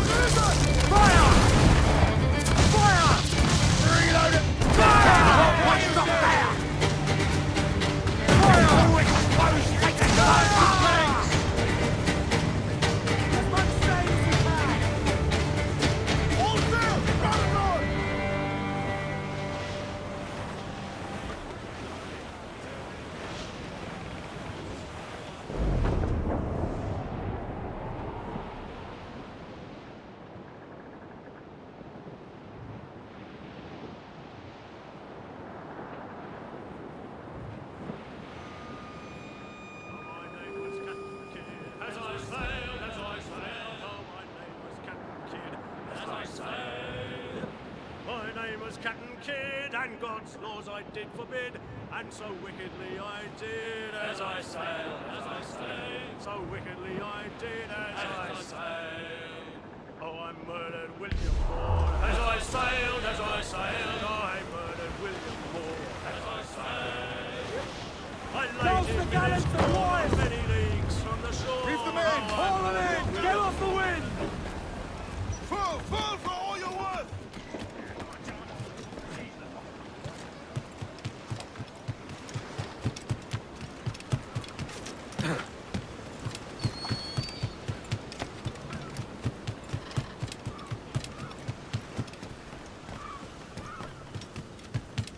Let's actually visit the general store here.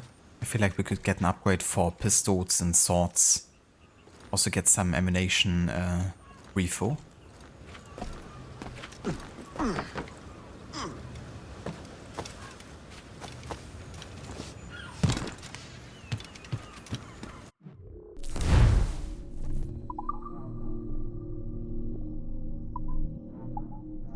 Yeah, let's get the pirate blunderbusses.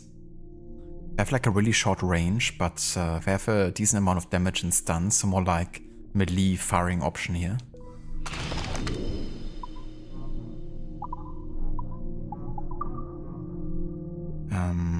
Okay, this is the same damage that we're currently having.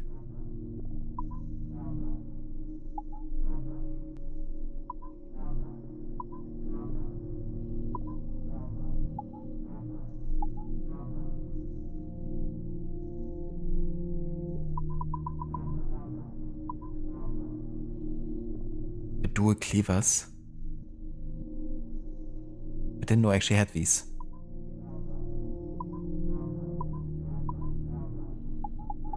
That's actually useful.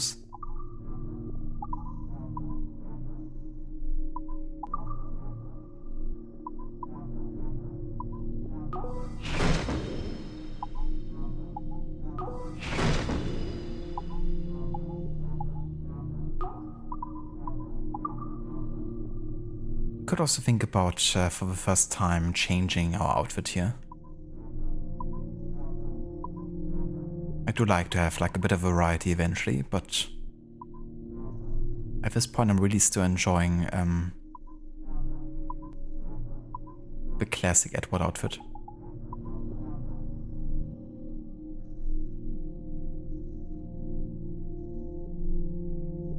This overcoat was acquired at some point during Edward Kenway's travel throughout the West Indies and was later passed down to his son Haven.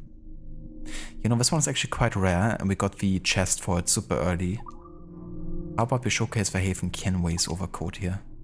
It really is a rare piece of outfit that sometimes you don't even get in a playthrough.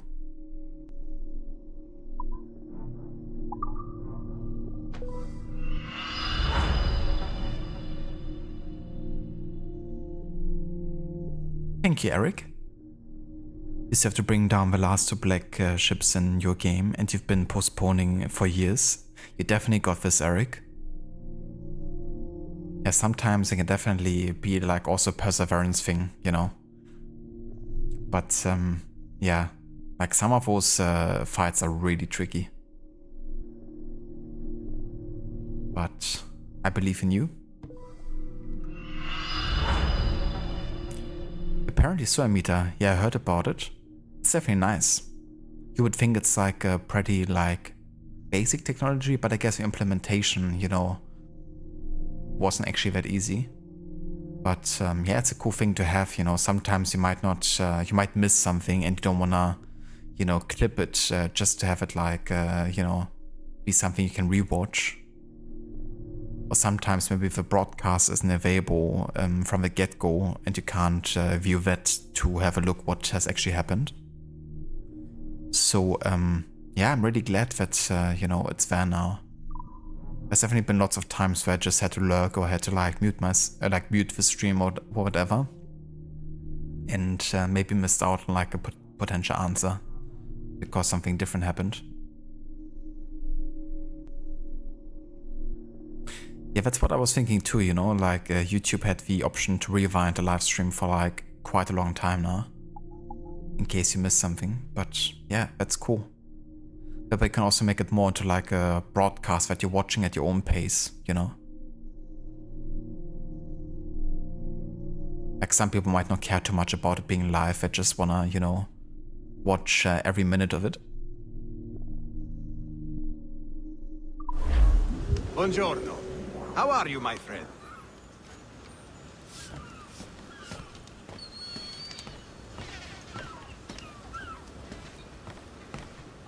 Quite like the color combination here, I have to say. Definitely is very similar to the colors that Haven is wearing.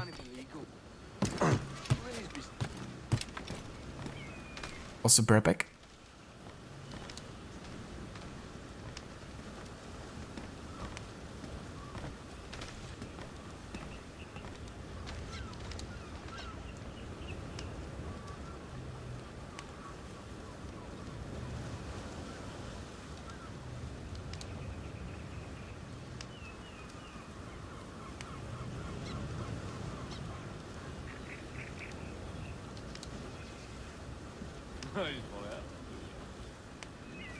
No.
Alright, I'm back. Mita, buongiorno, assassino. It's always funny when you hear Italian here, because you don't often expect it, you know.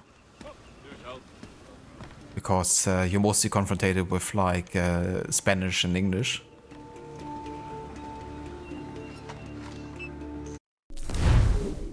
Thank you for welcome back, Amita. Alright, there we go. Our first assassin contract. The Twin Dilemma. The Thompson brothers, known Templar smugglers, are visiting the Cayman Islands to conclude a lucrative deal, find them, and put an end to their schemes.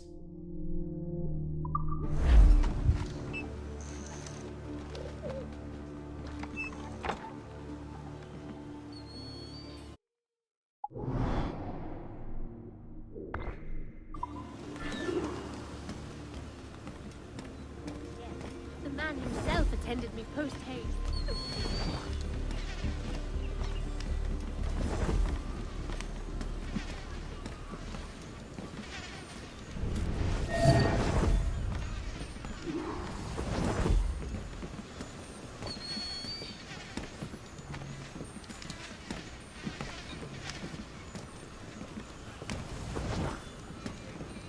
You're not wanted here. What other choice have we got?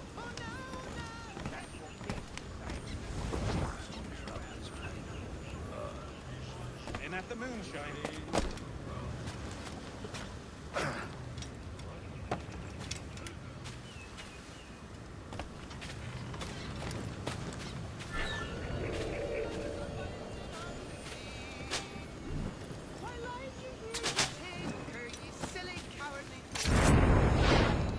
Bastard!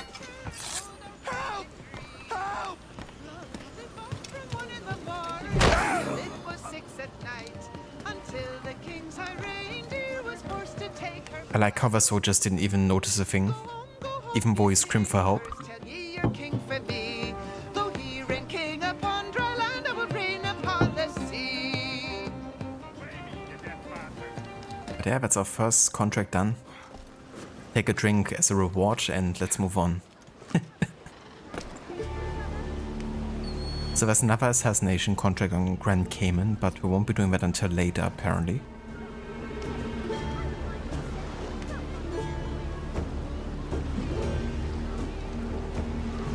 Let me check something real quick.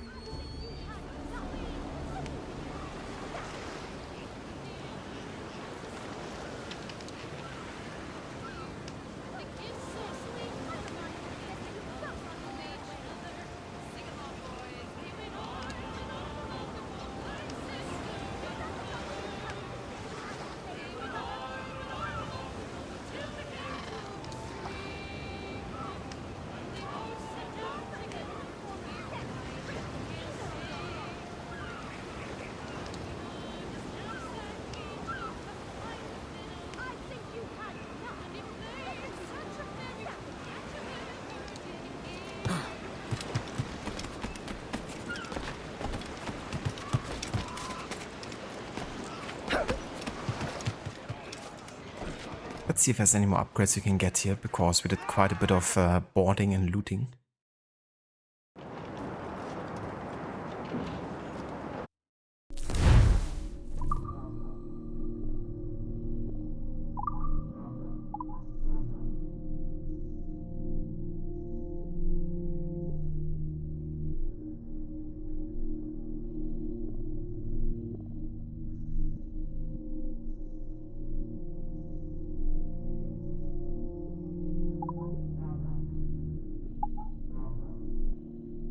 Okay, we're gonna go ahead and upgrade the broadside cannons further, giving us 3 additional cannons here. And let's also upgrade the ram strength a bit further. And instead of 2, we could also get 4 chase cannons.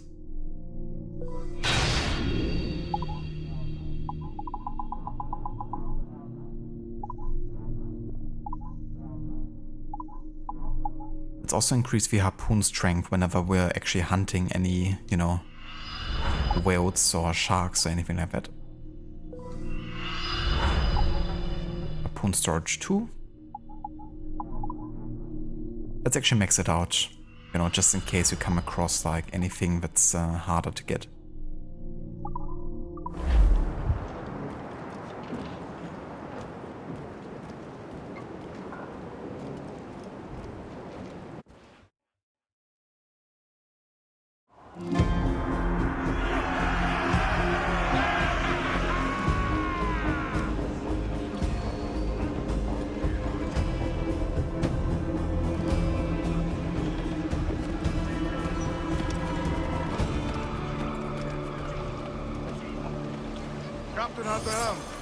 I like how the ship is docked here, because that's a ship they're supposed to actually, you know, sail if they're trying to escape. I never gave him a chance to actually escape here.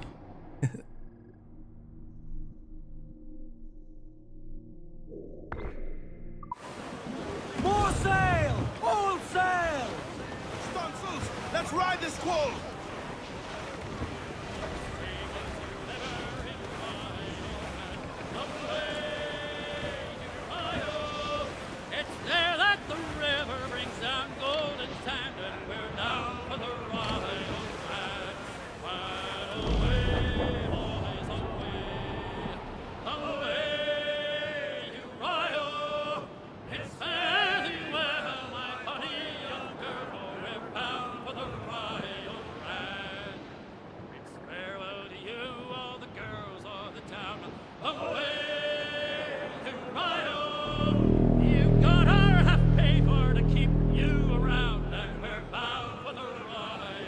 Hello Varrot, welcome in.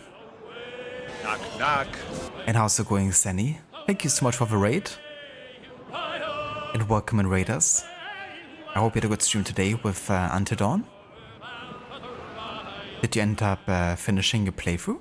Watership and a deep water crew. Away, Ryan! You can keep to the coast, but we're damned if we do, and we're bound for the ride. For anyone who didn't come in with a raid of Rod, definitely check out his channel if you haven't before. He's also a massive fan of Assassin's Creed and is playing those games on a regular basis. On Fridays right now he's been doing some Until Dawn to celebrate the game's anniversary. And for that he's been focusing on the music a bit more and trying to listen to all the soundtrack that you know, naturally occurs in the game. And sign in this packet to drive her along. And yeah, also has been playing a decent amount of Assassin's Creed lately. Looked a lot at the Alliance map, or maybe not so much. Depending what has been redeemed, I guess. More pirates joining, indeed. From one raid to another. I want to see the Alliance map. Backpack is going really good, thank you for asking. We started working a bit on the side content today with the first Templar hunt. We actually have done the Taino assassin Templar hunt first. With Opia. And yeah, now we're working on the first couple of Assassination Contracts. I think good to finally get started on that because yeah, it's already, you know, quite a few sequences into the main story. But yeah, it's been going pretty good. We hadn't had any technical issues yet today, so really glad about that too. Shorten sail! Get off the squall! Oh, that's a verse, Rod. Definitely understandable. But yeah, fortunately I had to go over for a few moments, so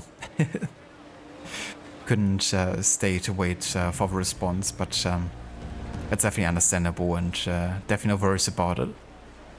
I know how that can be like, you know, when you just, you know, don't really want to pause anything that's happening in the game either.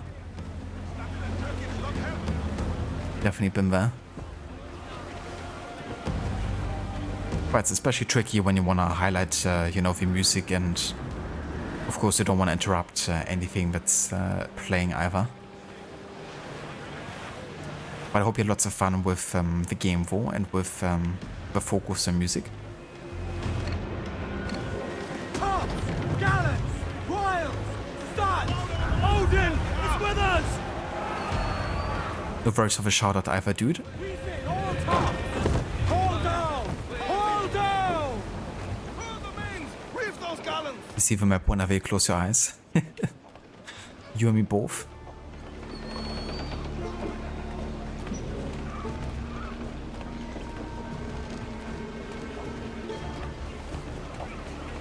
And cheers, dude. Yeah, definitely good to finally get started on some side content. Gonna do a bunch of Assassination Contracts and then we're getting started on Sequence 5. And then we get the introduction to forts and then finally we can also do forts as part of the side content.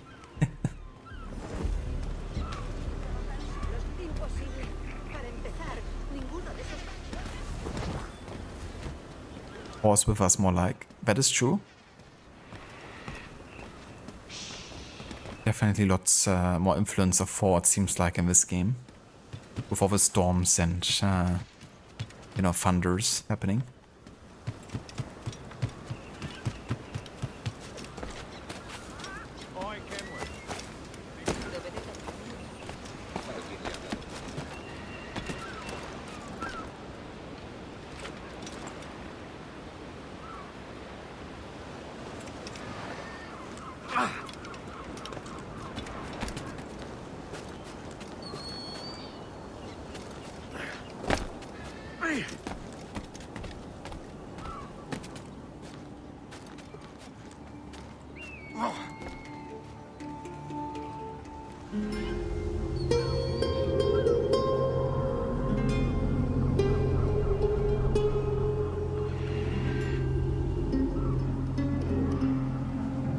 Rod, it's been fun to cover the music, very time consuming but worth it.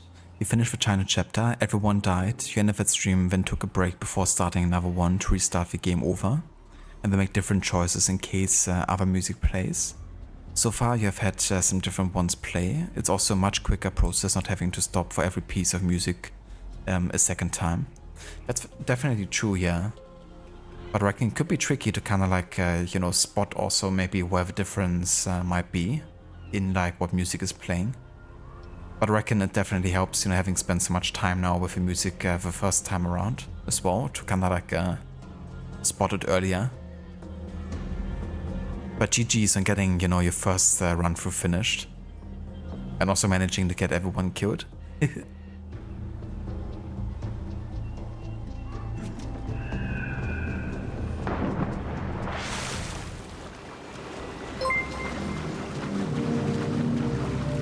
Running down to Cuba with a load of sugar.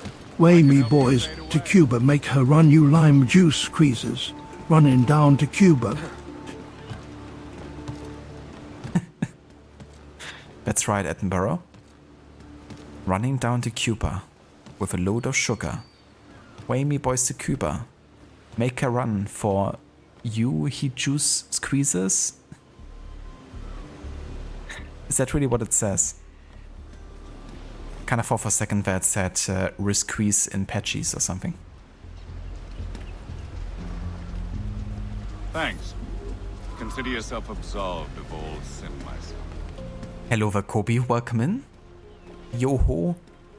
And a bottle of rum. Or something like that. How's it going, Kobe? I hope you're having a nice day. And thank you so much also Take anything you like. for the 66 months of resubbing.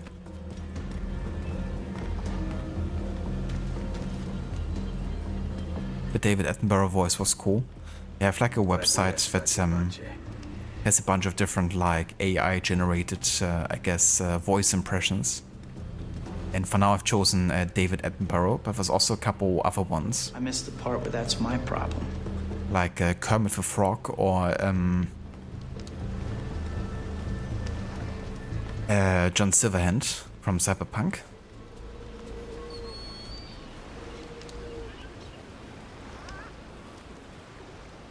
The lime juice squeezes apparently. I mean, you gotta have those for proper, you know, Cuban drink, of course. Glad to hear, Kobe. That's good to hear. And yeah, I'm doing quite well. Was a busy week, but yeah, it's almost too close now, so looking forward to a weekend and finishing up on some projects and stuff, and then getting to relax a bit before the next week, of course. But yeah, it's been good.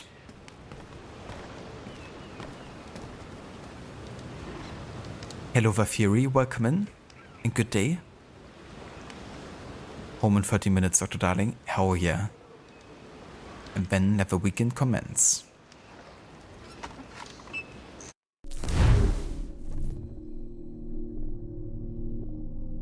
Tomb Raiders. A group of British grave robbers is active in this area, looking for cemeteries to ransack. Put a stop to their appalling activities.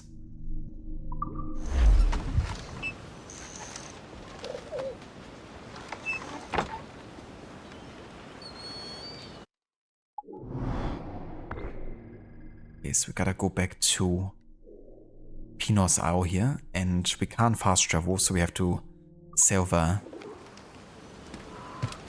in person.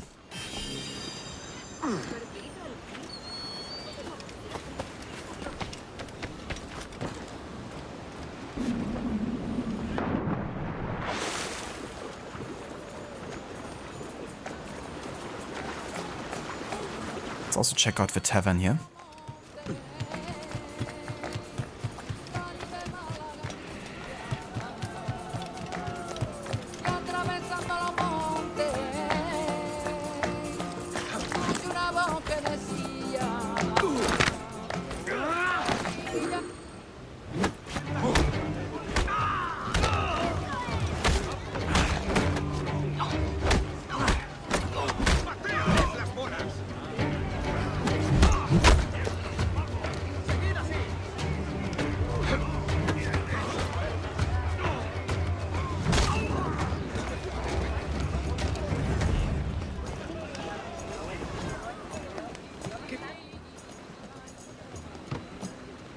you just begin Semita. Someone say tomb. Indeed. Good thing we're not having to hunt Lara Croft, because I'm not too sure if Edward would survive that encounter.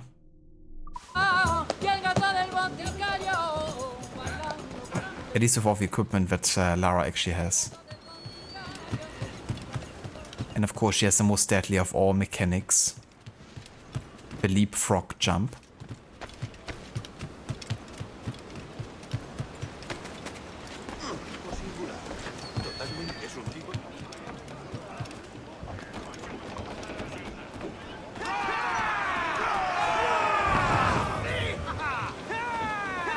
There's a small job I'd like to see to, some ways from here. That's cool. That actually does a comment about, you know, that he wants to go to this assassination location. Which you wouldn't hear if you would actually fast travel to the location immediately.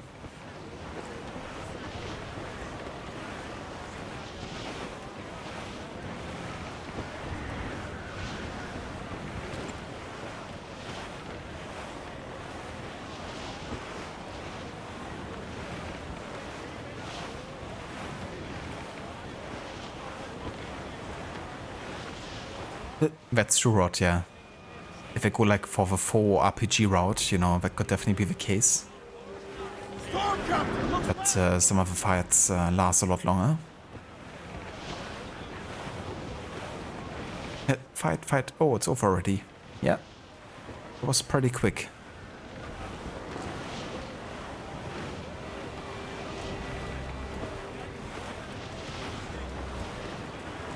The weekend is either the beginning or halfway through the week.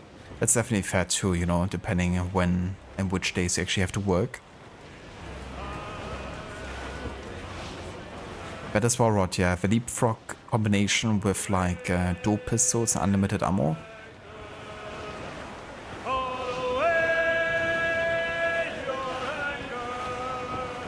Plus the type of pistols that Edward actually uses take ages to reload.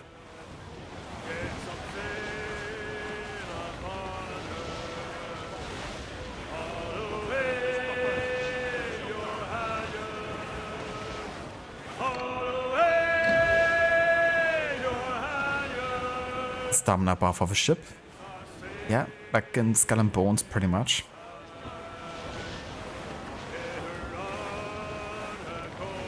We must tread lightly. These waters are well guarded, sir.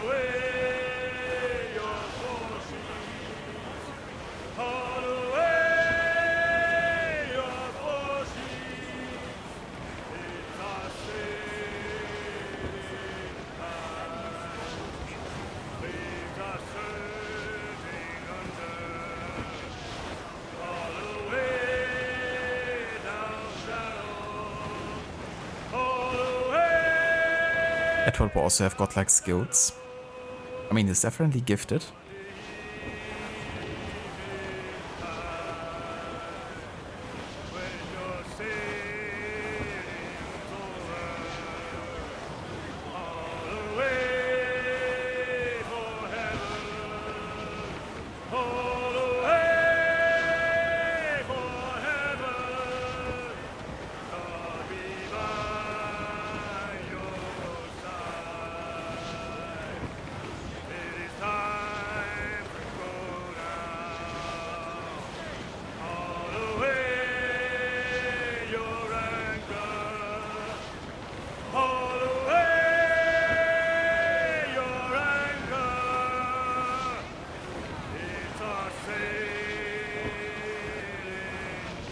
Alright, there we are. Douse the royals and tops! I guess we can approach from this side here. Douse all sail! Pull hearty, lads! Furl those men! Captain got the sea!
Avisadme si veis algo, lo que sea.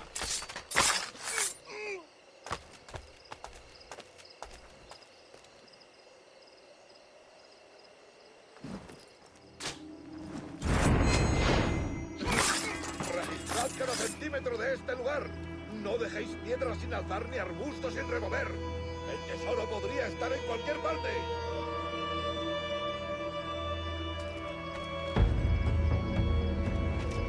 ¡Informad!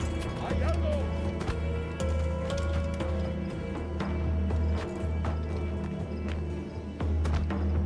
Avisadme si veis algo, lo que sea.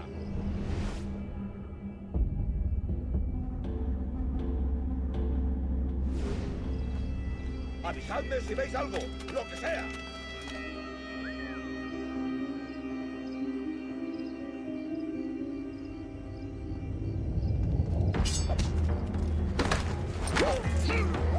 ¡Informad!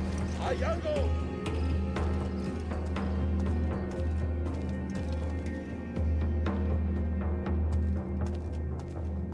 ¡Informad! ¡Hay algo!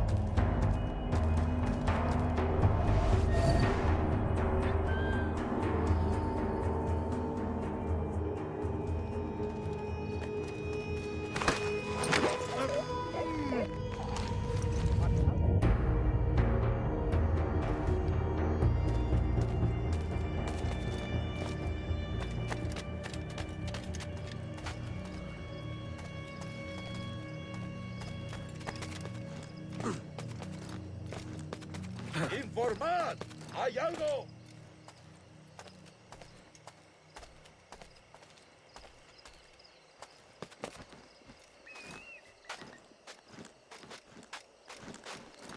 ¡Informad! ¡Hay algo!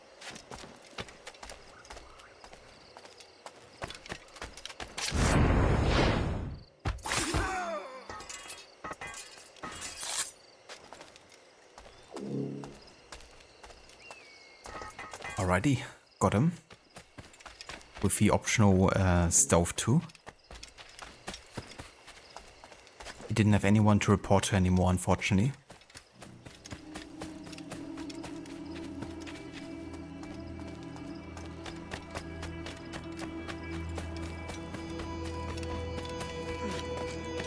No worries, Eric. Catch you next time. Thanks for being here. And thanks also again for the subscription as well. Have a good one.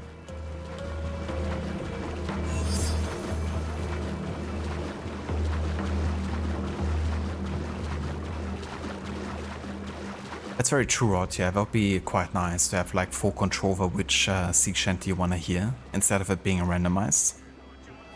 Instead of like having to, you know, end it, then trigger it again and just hope that the one you want to listen to actually pops up.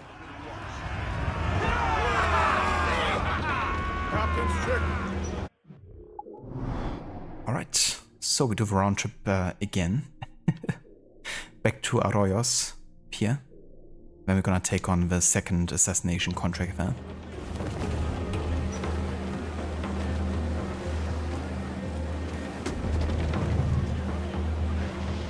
Ride the wind, for all she's worth! Furl the mizzen top! All sail! She'll take it! Crowd on all the sail we have!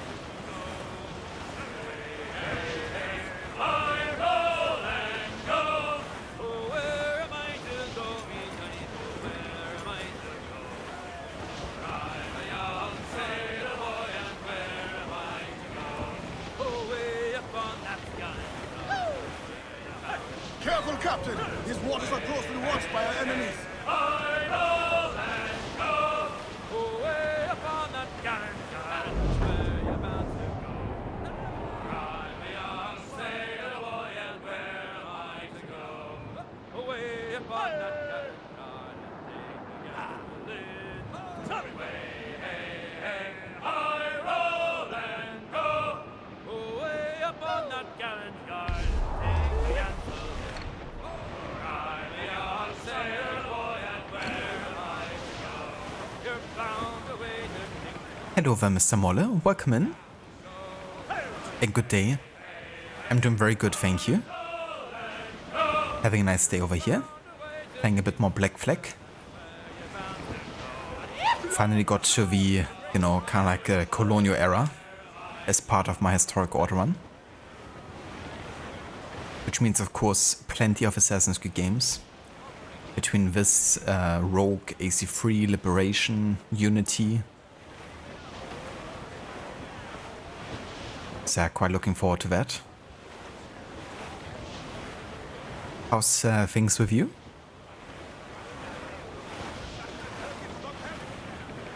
Sir, to starboard! When we cast adrift, Cayman!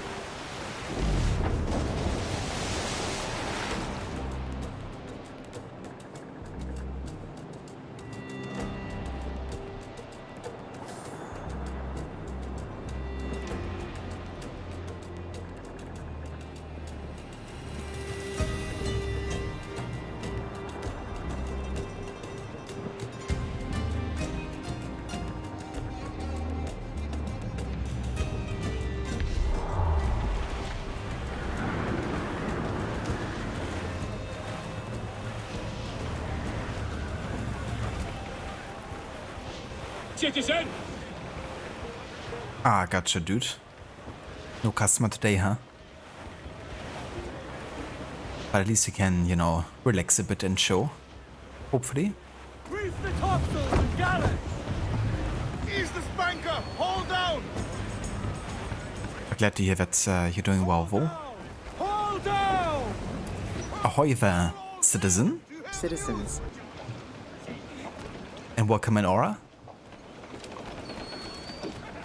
Hope you're having a nice morning so far. 44 months is 3.5 years. Is it, David? Every day, David Attenborough's teaching me new things that I didn't know before. Aura, thank you so much for the 44 months of resubbing. Cheers, I really appreciate it.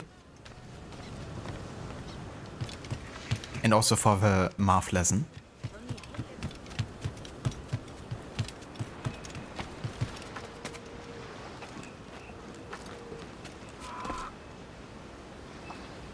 Did you, Aura? That really sucks. Sorry to hear that you guys had it. Hopefully it wasn't too bad with the symptoms. But yeah, it can be very kind of like persistent, you know. But you can't check it off like super quickly, unfortunately. But that's good that you're finally getting better and, you know, hopefully you're gonna feel back to 100% very soon, both of you. It really is, Amita. I always love hearing his voice. And, you know, especially, of course, if he's, like, if you can find him in documentaries.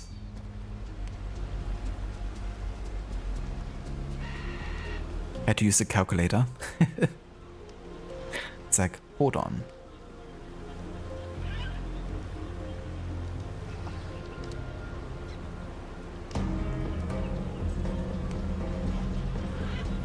Yeah, that's understandable too, Aura. I think at this point I already had it 3 times now. And that was even though I was, you know, pretty cautious and like trying, you know, not for it to happen, but yeah, sometimes you can't avoid it, I guess. But I think my immune system isn't like, you know, 100% the best to start with, so that doesn't help. I can also easily pick up like a cold when I'm like seeing my nephews or like nieces, because they're children and stuff. And I usually don't spend like tons of time around kids' viruses.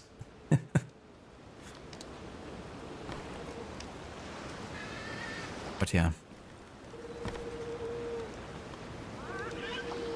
But yeah, I'm gonna actually take a mini break, but I'm not gonna go into the be right back screen. But I'll be back in like a few minutes full. So yeah, see you guys in a bit.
Alrighty, I'm back.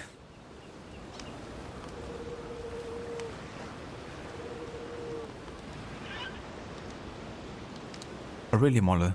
You're 10 years sick-free. Respect. I have to say, my immune system, I think, has gotten better in the past couple of years, but yeah, I was so at least like once a year I'm gonna have a cold. Like nowadays. At least once a year. It is usually around, you know, of course, Christmas time when you get to see like all your family or something like that.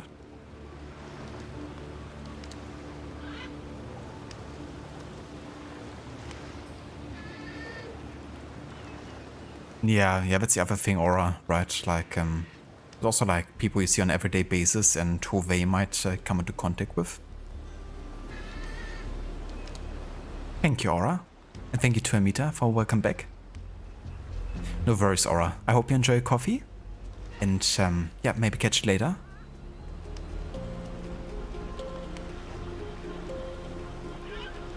Interesting, Amita.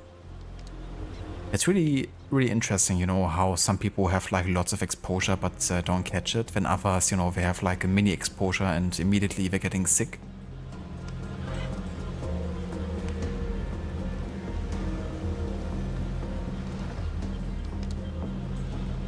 Yeah, and that's the other thing, you know, like how many variants there might be and, you know, other types of flus and stuff, you know.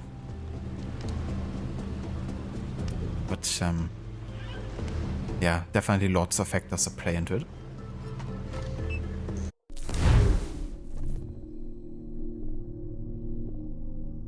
The last drink for the road. This Templar associate hopes to regulate and control the rum trade in the West Indies using force and violence. His next rendezvous will take place in Arroyos. Find and kill him. Okay, nice. So we actually can stay here. Don't have to sail anywhere.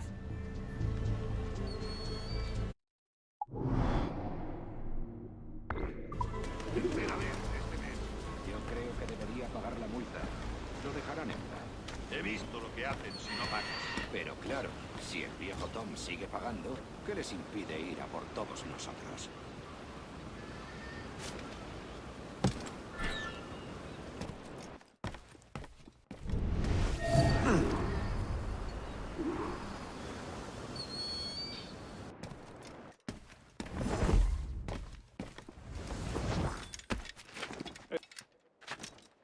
What's up with the sound? ¿Quieres mantener tu negocio y a tus hijos? Pagarás ahora. Oh.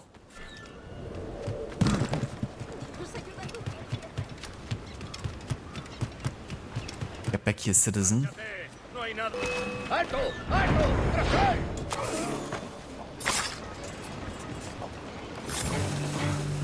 ¿Qué estás haciendo? ¡Bajo ahí! ¡Rápido!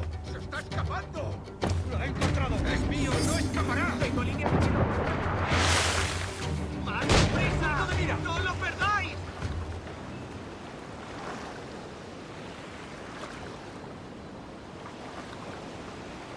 I like how we're throwing bombs onto themselves.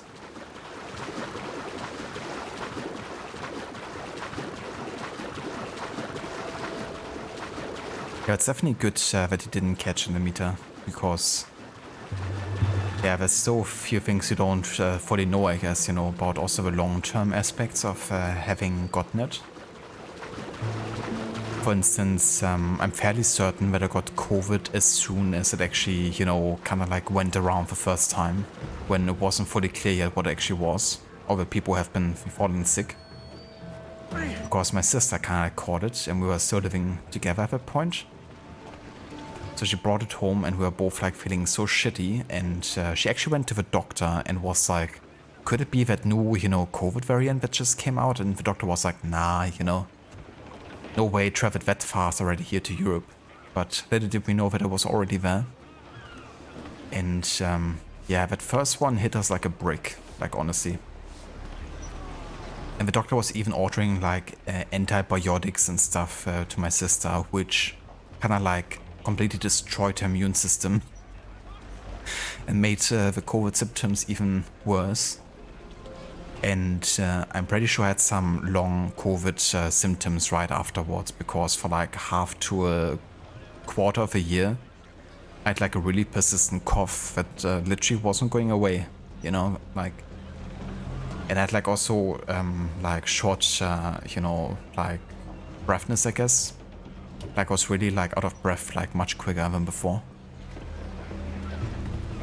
So yeah, I'm really glad that this, you know, went away after a while, because it was pretty exhausting having to deal with it the first time around. Captain has the...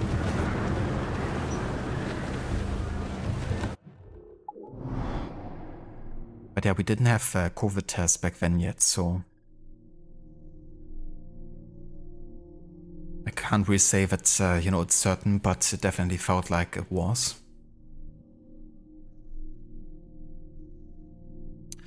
Okay, so the next couple of contracts will take us back to the initial like starting area. We're going to Andreas Island.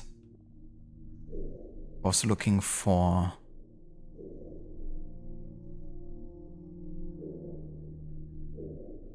I think this one. This one should be Crooked Island here. We also have to go there. And Sorky Bank. I guess you can go there first.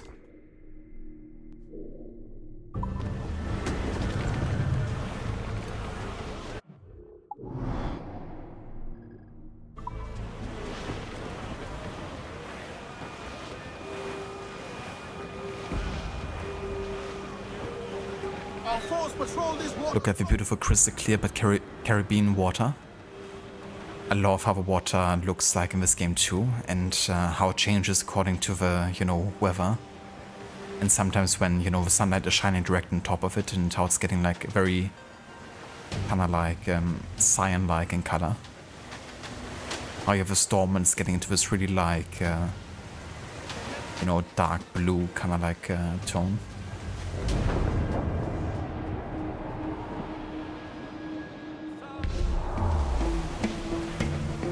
It's crazy to think that the people behind Skull and Bones were in charge of like the whole naval aspect here.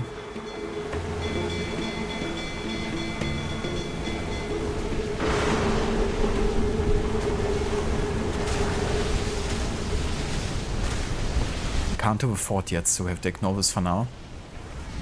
We just survive.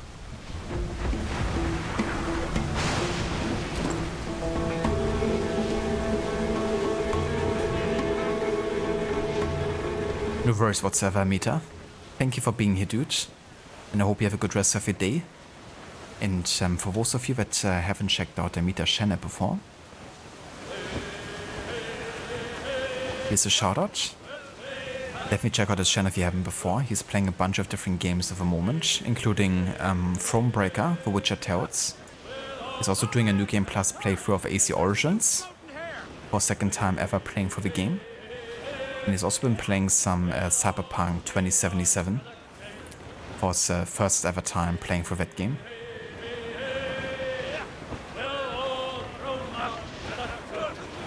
No worries, Amita. I hope you have a good one, and if you're streaming, then best of luck with the Gwen cards.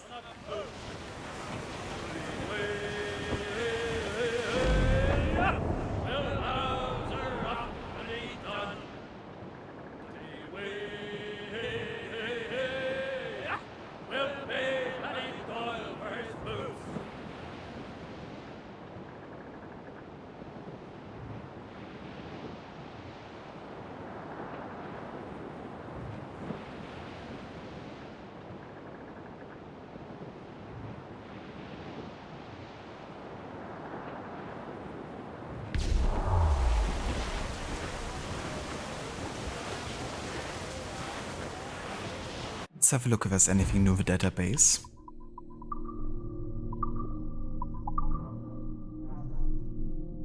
Ah yeah, we had one for Lucia Márquez. That was the Templar target we just killed. It incorrectly states that she died 1715, because that can't be the case.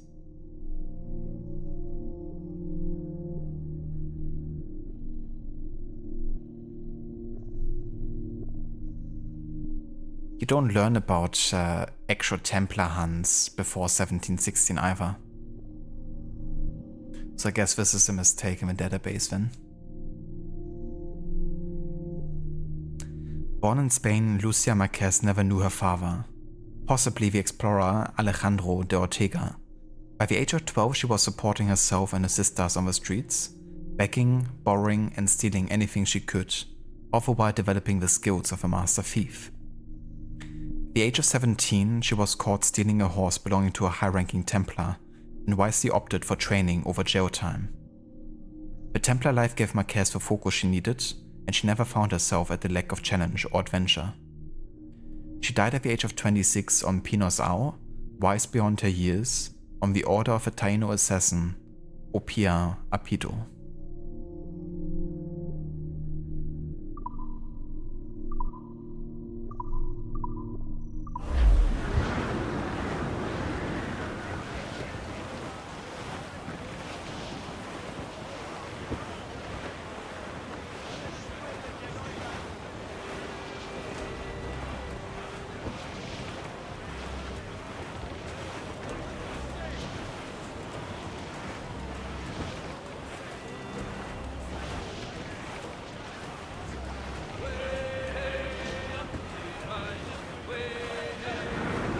Too young to die. I guess she joined the club of 27 there.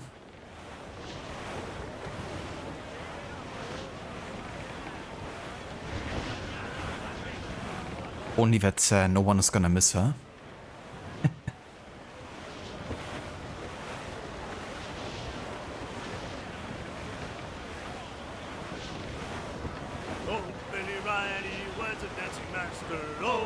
Oh, technically she was 27 actually, because the database falsely states that she died in 1715. She actually must have died in 1716.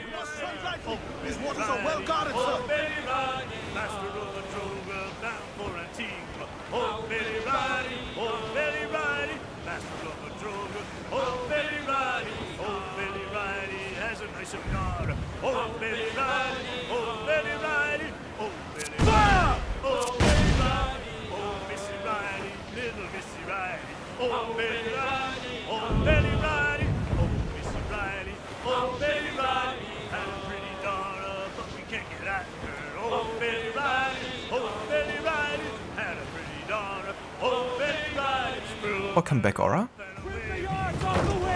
Hope you enjoy your coffee. Did you also get a croissant?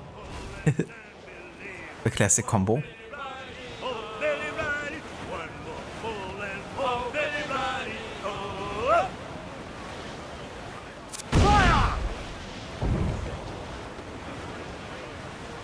Shows how it did? Hell yeah.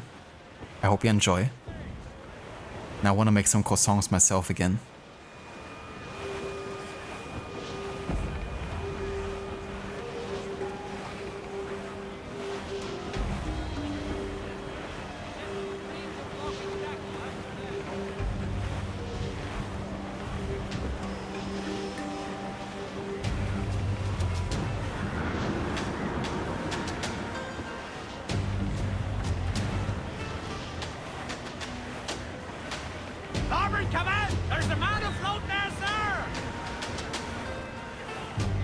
It's like you've been getting a coffee and croissant on Fridays for the entire 44 months. Honestly, I feel like, yeah, that's probably the case. It's just one of those things you can count on. The daily coffee and croissant run.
I think we're clear, sir. My love came in my sleep. Lord, Ease off the wind! Mainmast, bring in the top halyards! Pull!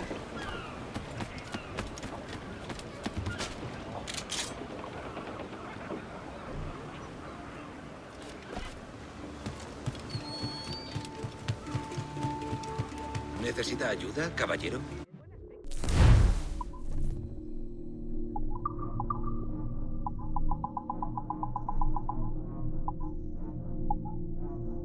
Okay, how about we increase the cargo storage? So we can carry a bit more here. Creo que ha sido un buen trato. Hasta otra.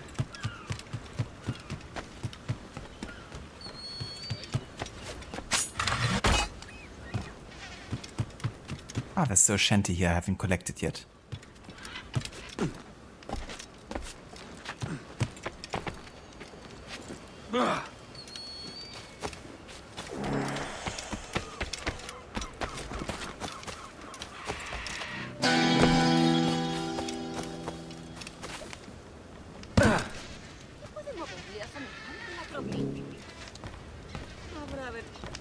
Yeah, Edward definitely has some style there.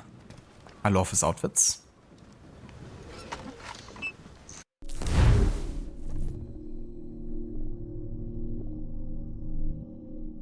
Shady business. The right-hand man of a powerful slave trader is believed to be headed towards the Matanzas plantation for some dodgy business. Find the target and kill him.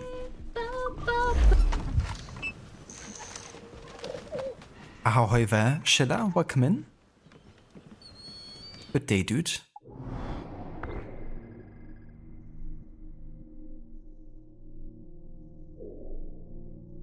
Ah, yeah, it's pretty cool. So he's actually on the move. So technically we can catch him before he gets to Matanzas, but I think I'm gonna wait until he reaches Matanzas so we can both do the warehouse logically. It's actually 4 at this point. And we can maybe see if there's more dialogue maybe once he arrives. So maybe just gonna tell him for now. But yeah, it's going good, Schiller. Thank you. Having a good day. Playing some more Black Flag. Today we didn't have any technical issues yet, so fingers crossed it's gonna stay that way for the rest of the stream. How's your day going?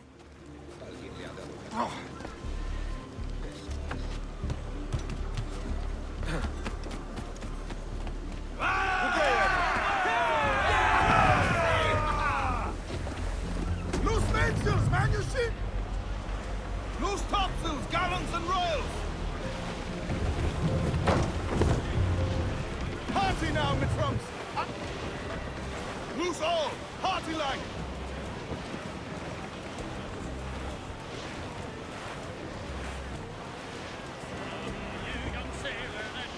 Larboard, Captain. Looks like booty. That's good to hear, Schiller. Glad you're doing well. And I hope the rest of work is going well for you too this weekend.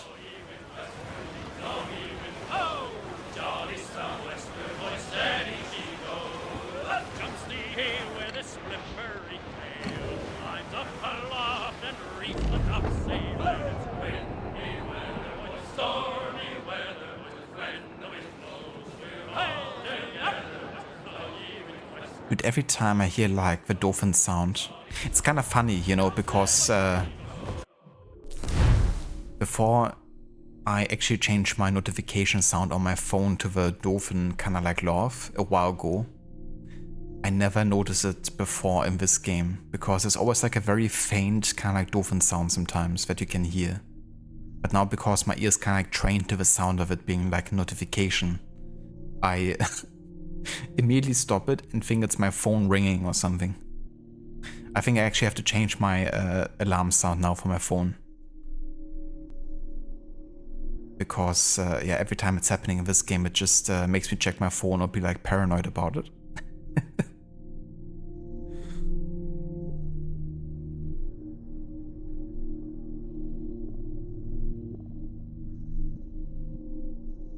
Let me actually make a quick note here before I forget it.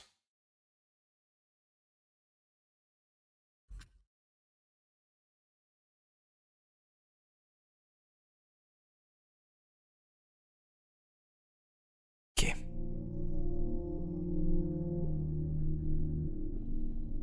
That's how you are with the music boxes in Syndicate. Oh yeah? Do they also remind you of like a certain sound? Or maybe you think like you're hearing them, but actually you don't. It's like the boats in Pavlov's Docks for you. Pretty much, yeah. It's like, what just happened? What was that sound? For you, it's the spark off of a chest in this game. That's true, yeah, the spark is sound in general in AC games. All weather there, Captain!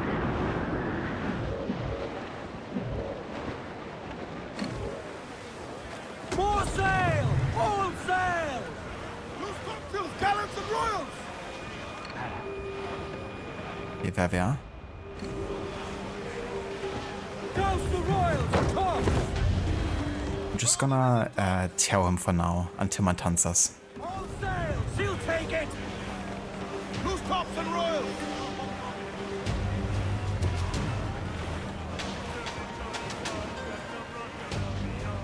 You can hear it everywhere.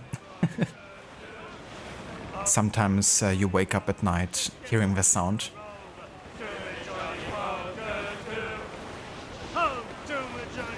Storm there, Captain! To starboard, sir! There's a man afloat there, sir! It was more being attuned to the sounds, you can hear it even through loud noises. Ah, gotcha. Yeah. When something is like so recognizable, you can even hear it like in a sea of sound.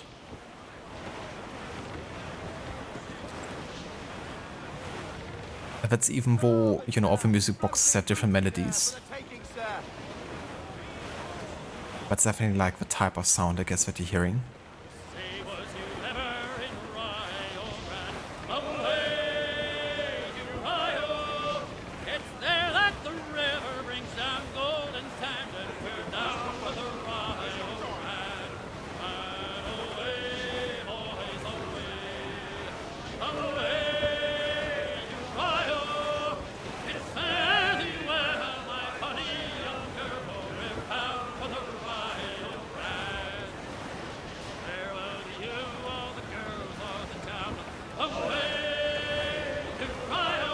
He's about to dock.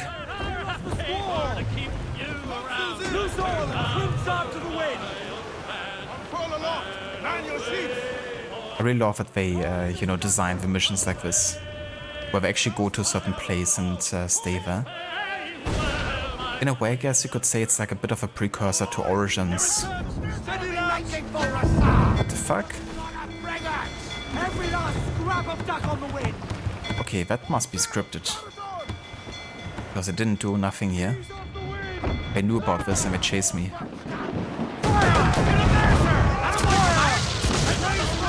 That's a bit of a precursor to the Origin system with like NPC routines and stuff.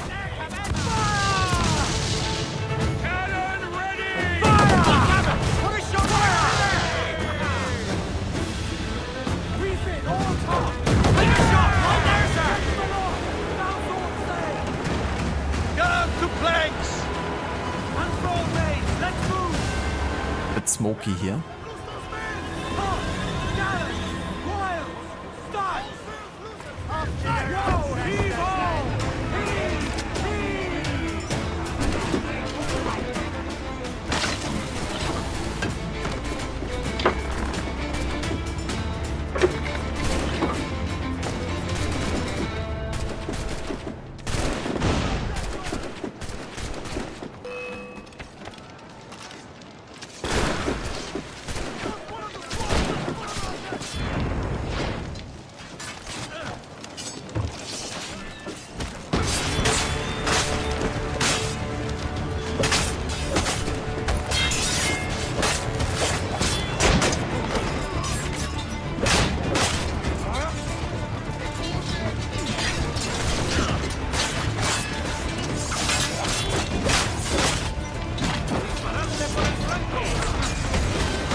home and ready to sleep.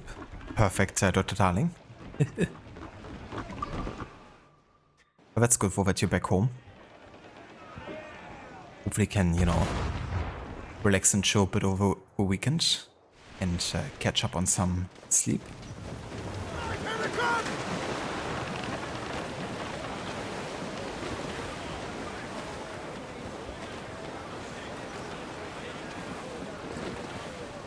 Nothing will beat Black Flag naval combat. It definitely, for me, is my favorite iteration of naval combat as well. But something is actually like an Assassin's Creed 3 too.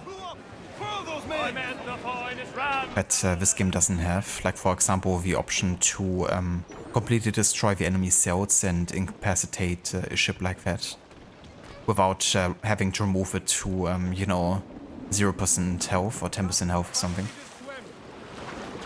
But, yeah, Black Flag just is so, you know, well-rounded system, I guess, and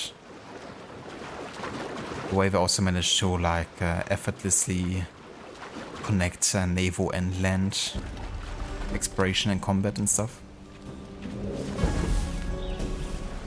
It's definitely a secret to success in a way. But yeah, the naval itself, I definitely did like lots of quality of life improvements.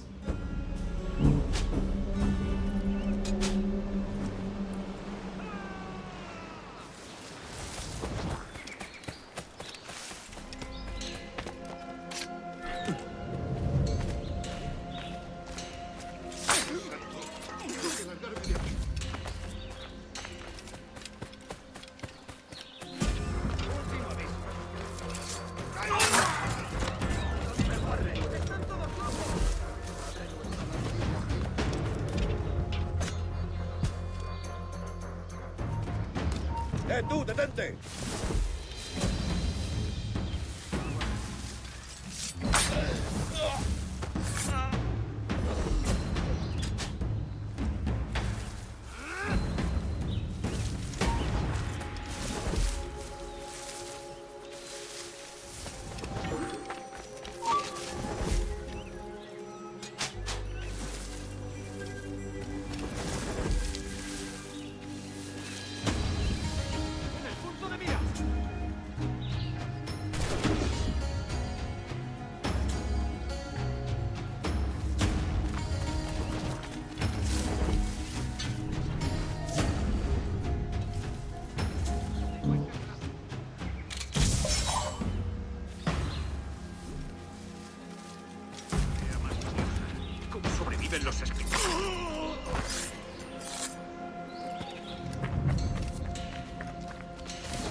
Got him.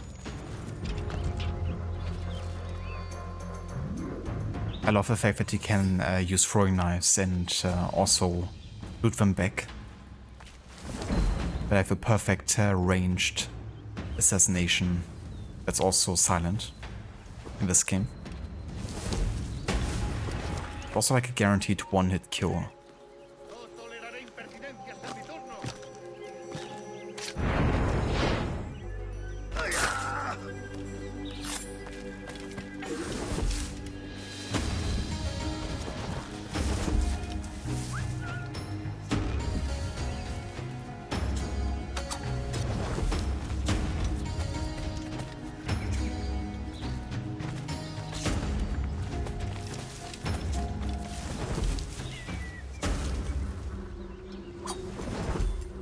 Oh, come on now. I used my throwing knife and it didn't do anything. Bollocks.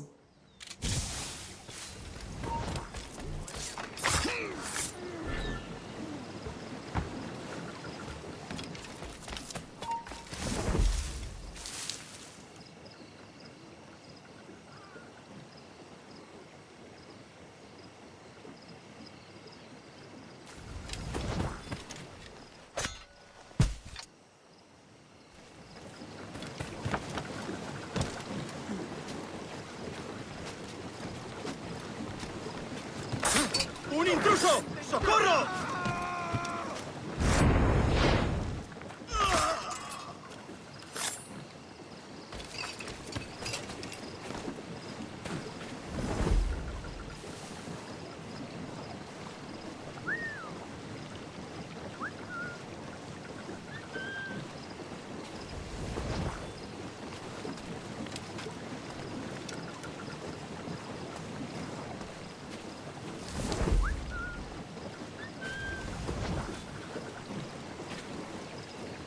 Wanna lure to the crocodile. Because you can actually make someone die to a crocodile by luring him somewhere. But he doesn't react to any whistles. Just barely out of range here. Okay, never mind then.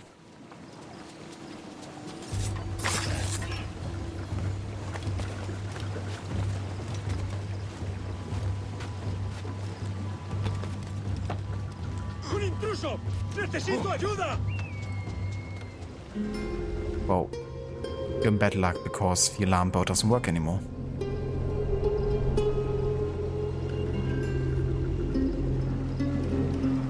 ¡Alarma! ¡Venid rápido, chicos!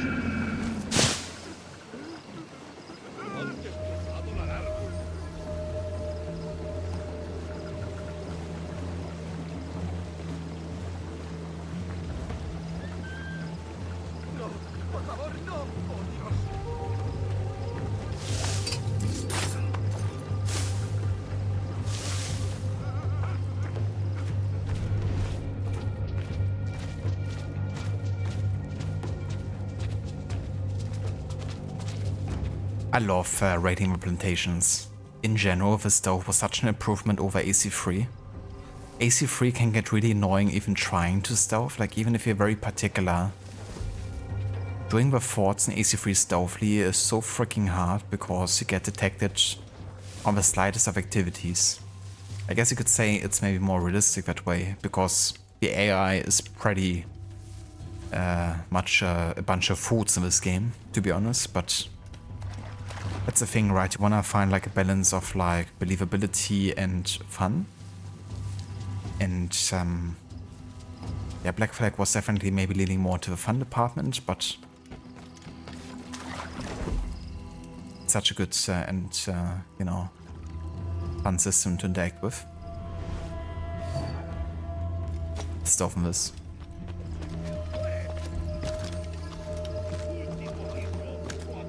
Oi. Over here. Thank you.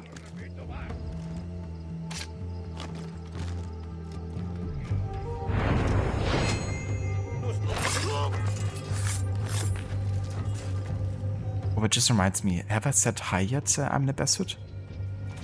I think I might have missed it earlier because I definitely heard the hidden blade sound. But now that I heard it in the double assassination, I was like, hold on. Did I actually say hi earlier or did I forgot? But either way, welcome in I'm in a best suit. I hope you're doing well.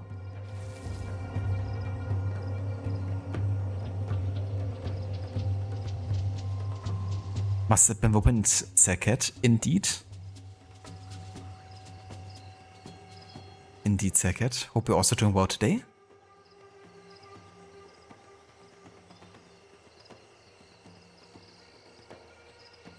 That's definitely fair, Aura. Yeah, quick time events can be a bit tricky sometimes.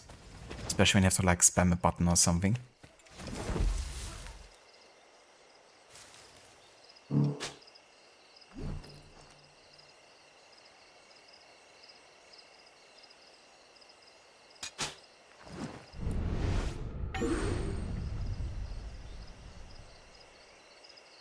El pichón está a tiro.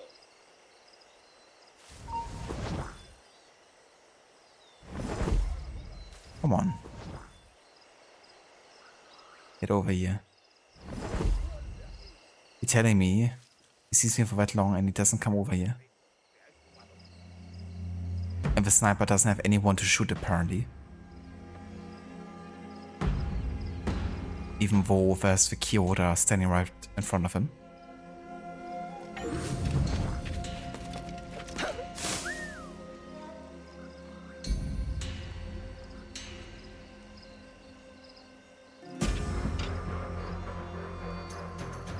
Were there even stalking zones in AC3? Like bushes and stuff you could like hide in? Definitely were, yeah.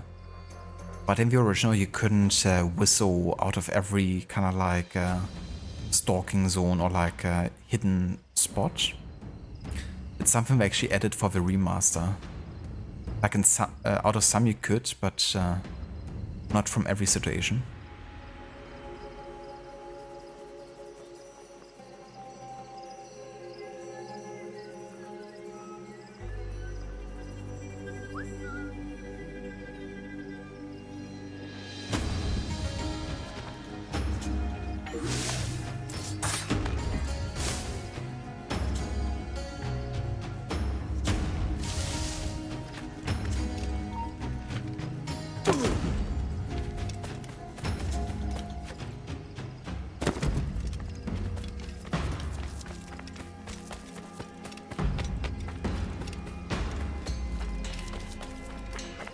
Yeah, I love using the berserker darts in this game. In general, it's like such a fun mechanic to play around with.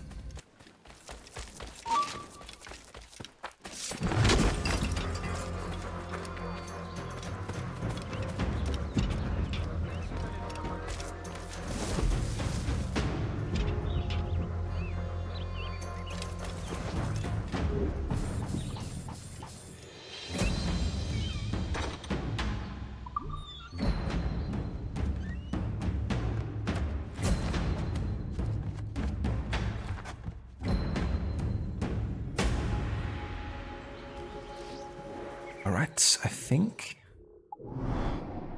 Are we done with this pissing contest?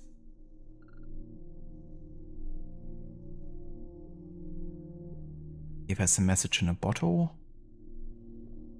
The mind steely. Yeah. Okay, we're definitely done here then.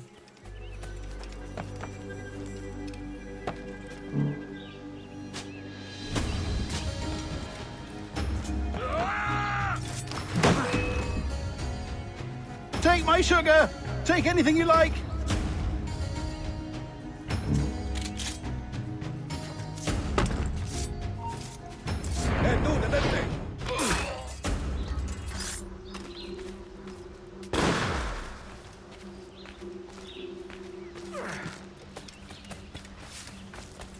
Take my sugar. Anything of this plantation.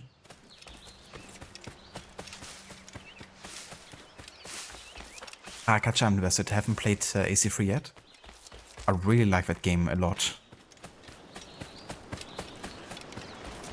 But it's one of those games I feel like that's probably dividing the fan base a little more than others. But I'm definitely one of those that highly enjoyed AC3. Clues down! Catch some wind! Okay, next stop, Andreas Island. Been to the Sword Key Bank, and there it is. All sail! She'll take it! Aloft, lads! Check those royals! Watch a compilation of broken stealth moments from that Star Wars game, whatever it's called. It was horrific, and they were asking €70 for it like a year ago. Oh, you mean the Ubisoft stealth game? Or Ubisoft Star Wars game, I should say. I think the issue was they had like a lot of mandatory stealth segments in that game. At least from what I know. And I guess it was so bad for some people that they eventually ended up making it optional or something.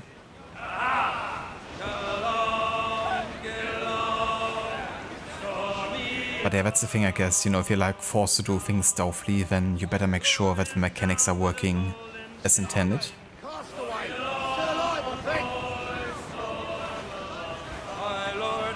Hello, Vanot Frybread. Welcome in.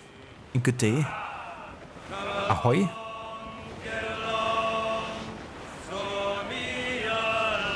Hope you're having a nice day so far. Outlaws, yeah, that's it. I haven't played that one yet. But I watched Gislik play quite a bit of it when it came out.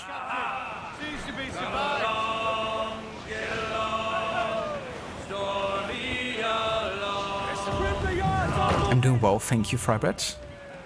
Having a nice stream so far, focusing a bit more on the side content.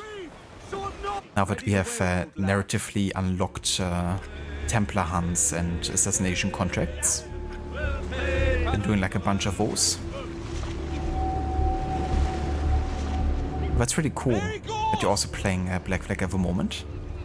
How far into the game are you at this point? That's it, lads! Steady! Hold tight, lads!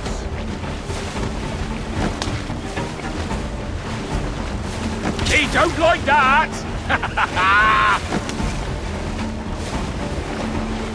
It's a hit! Time to end this, Captain! We've got him now!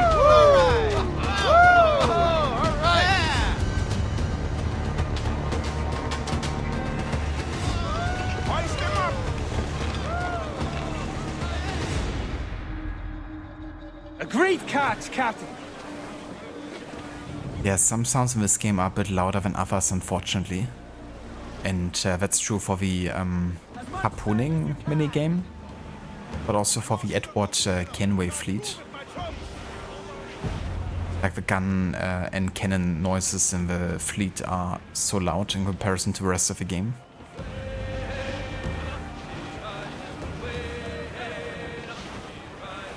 That's sequence 8 or 9. Ooh, so really deep into the game already. That's cool. Have you played Black Flag before? Like, is it a replay for you?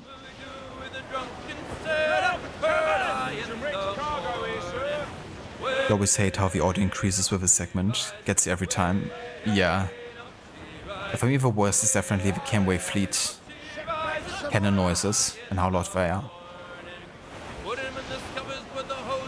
Because also not the most pleasant sound to listen to, I guess. But it's also like blasting your ear at the same time.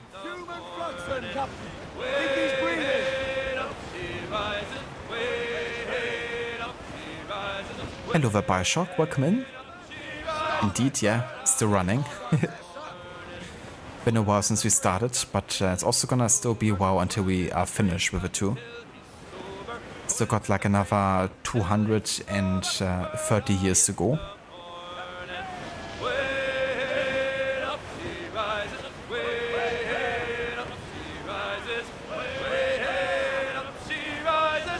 I got you, not Frybread. That's cool, so basically your first time playing from start to finish then. That's really nice. I hope you enjoy your playthrough so far. And yeah, also, you know, going into the last couple of sequences too. Dark skies and rough seas there!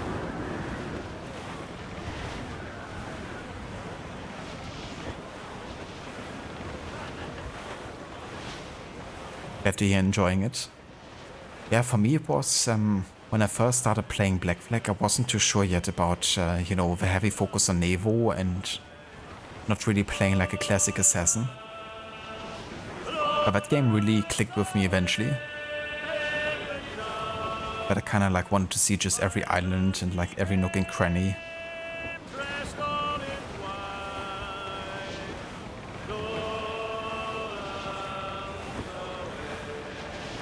How was it, Aura? The first ever AC game. Honestly, I feel like Black Flag is a pretty decent starting point into the series. Considering it started as like someone who doesn't know much about the Assassins or Templars.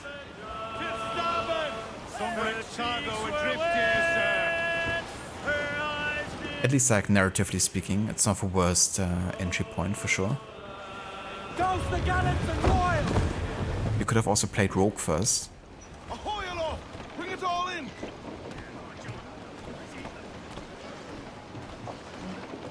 Got it on the Switch after you played The Witcher 3 twice.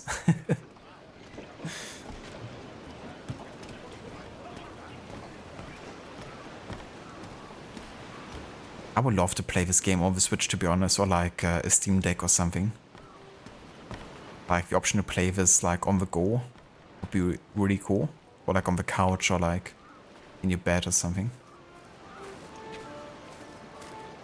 I feel like this game would definitely suit it quite well.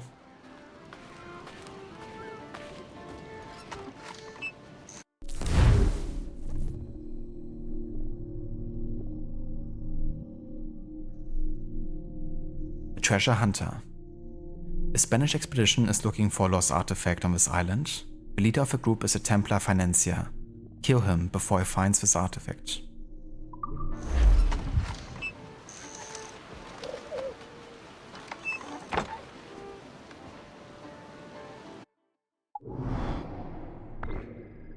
Yeah, we're gonna have to go to Abaco Island here.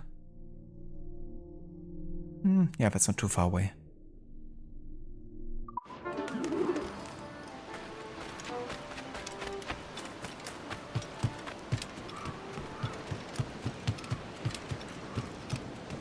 The only thing that bugs you is the tailing missions. There was even a ship tailing mission. You were like... Yeah, it's also like the believability of like tailing someone on a ship, like, you know, the way you're doing in this game, of course. But yeah, the sheer amount of tailing missions is definitely a lot in comparison to other AC games. But yeah, that's definitely one of the biggest complaints people have about this game. It maybe also hopes for the remake not to have such a strong focus on tailing. Aloft, lads! Check those royals!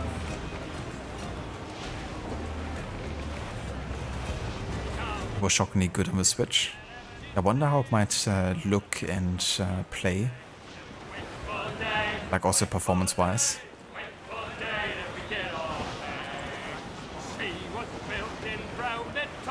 I actually saw there's a Nintendo Wii U version of Black Flag apparently.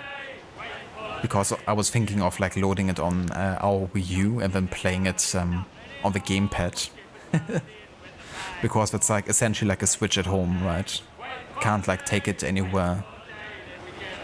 But yeah, you can play it at home technically, like on a mobile device.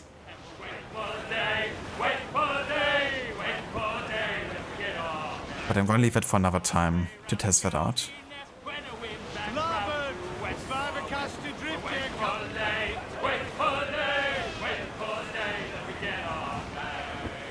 Skull and Bones was the first ever pirate game. Feels bad. What an introduction to pirate games, isn't it?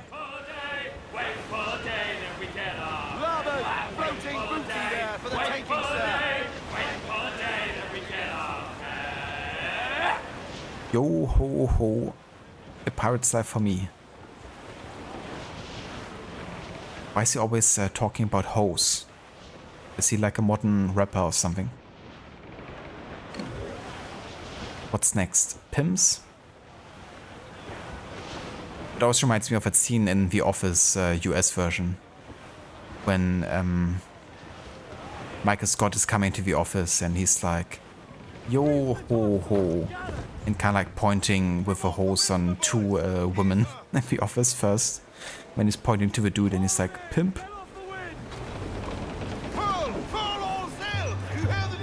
It's kind of cringe and fun at the same time. Typical The Office humor.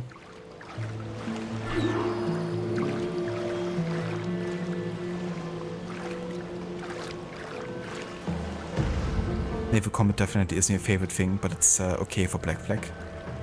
Yeah, that was what I was most cautious about getting into this game. Because I had played AC3 like a few months before. And whenever there was like naval combat in AC3 at that point, I just either entirely skipped it or just tried to play through it as fast as possible when it was in the main story.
tesoro parta en el próximo barco a Sevilla o volveréis a La Habana a nado.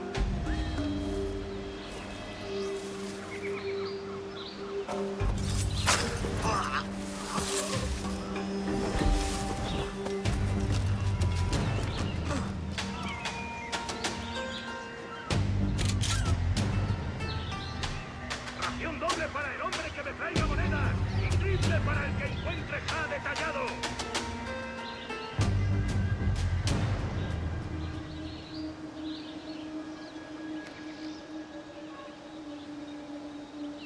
Más vale que este tesoro parta en el...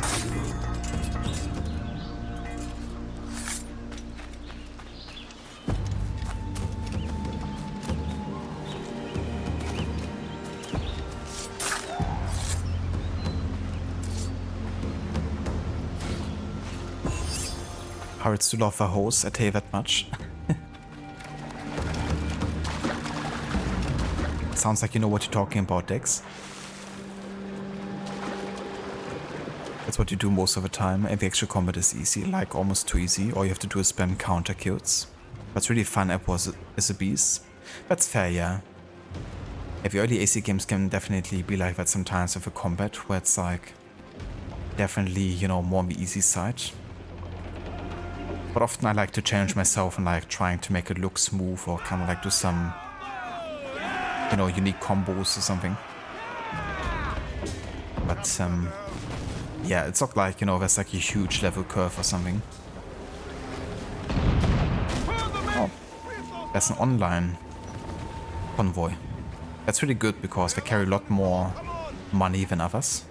In this case, it's 10,000 reales.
I forgot that this blunderbuss doesn't really have a lot of range, so I can't even hit the fire barrels here.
Up on kneecap.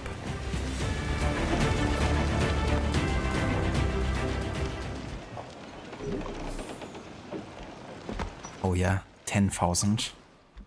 Let's go. You're a bit of a pirate yourself. And soon you're gonna visit the Caribbean. That's a perfect time to embrace your life of as a pirate.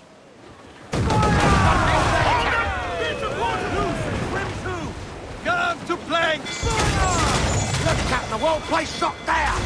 Fire! Fire! Take a shot! Right there, sir!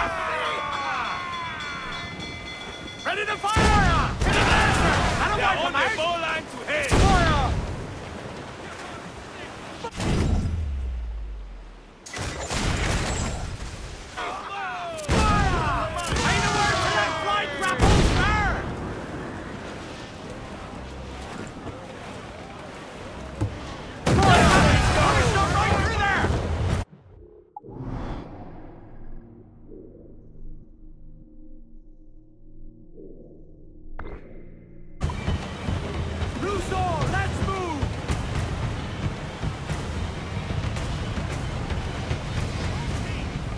Suddenly there are 10 ships off there.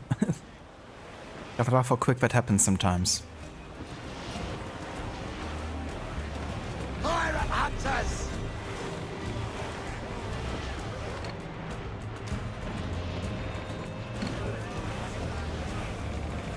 I think your favorite game for combat has to be Unity War, which also has a really good stealth and parkour. Unity I always love playing so much, because it really fulfills that assassin fantasy quite well. And I do like how the combat adds to the importance of stealth, you know, which is kind of how it should be sometimes, you know, like yeah, some of the assassins, you know, are really bad in combat and they can take on like dozens of people. But should definitely be associated, I think, with a high risk, high reward kind of like situation. Like you should still feel like, you know, if you take a bunch of hits, that should be probably lethal, you know? And I liked how consequential Unity was in that regard, like really being punishing in combat if you didn't manage to successfully, you know, deal with tons of people.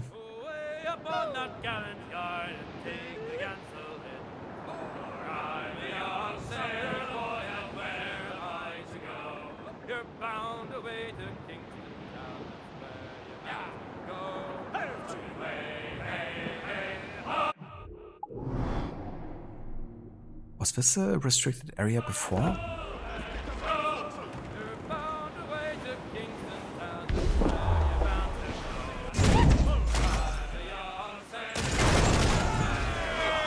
think it might have changed to one of a wanted level. Concentrate on the task at hand, sir! Fire! Get up there, sir! That's why I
Douse the gallants and royals!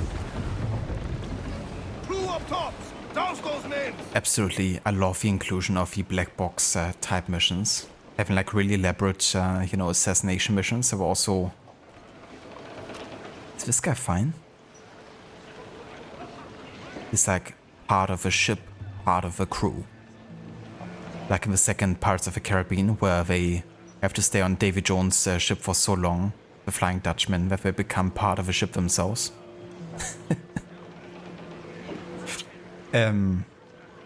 But I really loved how, you know, Unity made them more elaborate with like more ways to tackle it as well.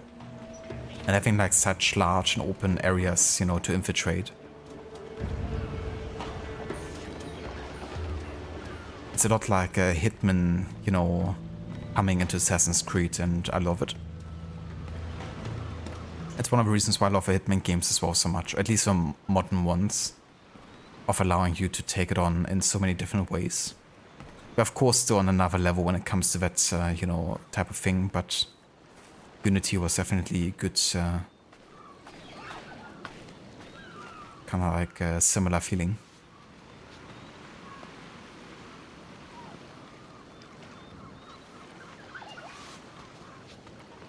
Davy Jones type beat. Exactly. Oh, look at that. Man, I just want to give this dog some belly rubs. But I can't. Only some head scratches. Wait, so I can pet the same dog 5 times if it counts as pet 5 dogs? I take it.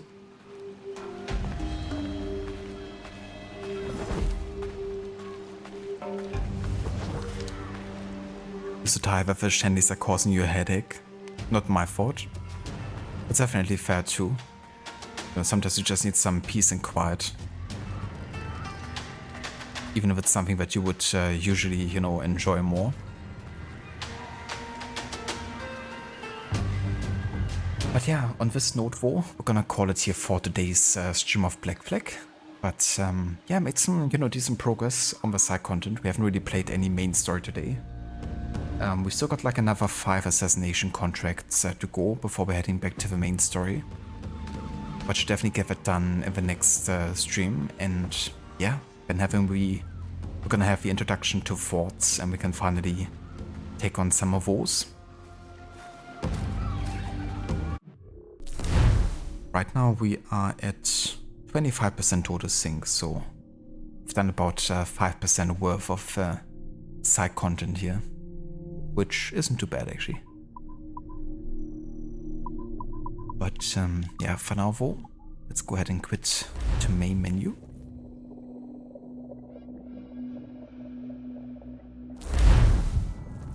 And let's have a look who's online and who we could raid today, shall we? I'm really glad we didn't have any technical issues, because my first 2 streams of this we had quite a few. So hopefully that's gonna be how it's gonna be for the rest of the playthrough.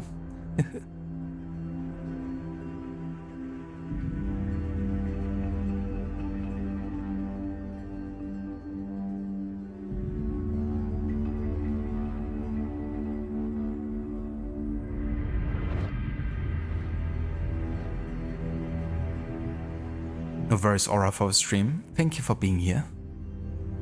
And thank you also again for the resub too earlier.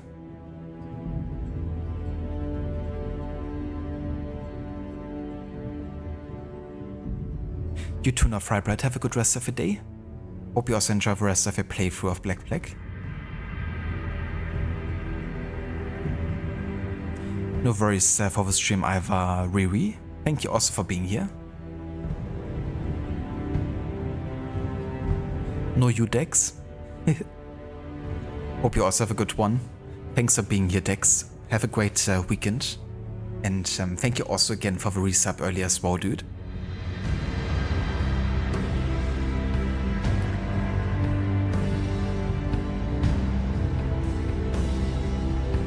Okay, let's see who's online.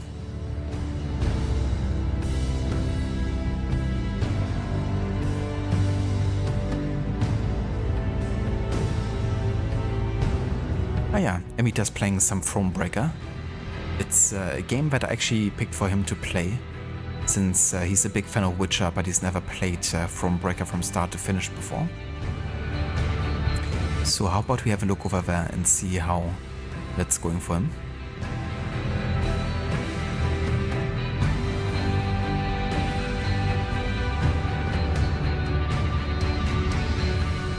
Cheers, Dex. I appreciate that, dude.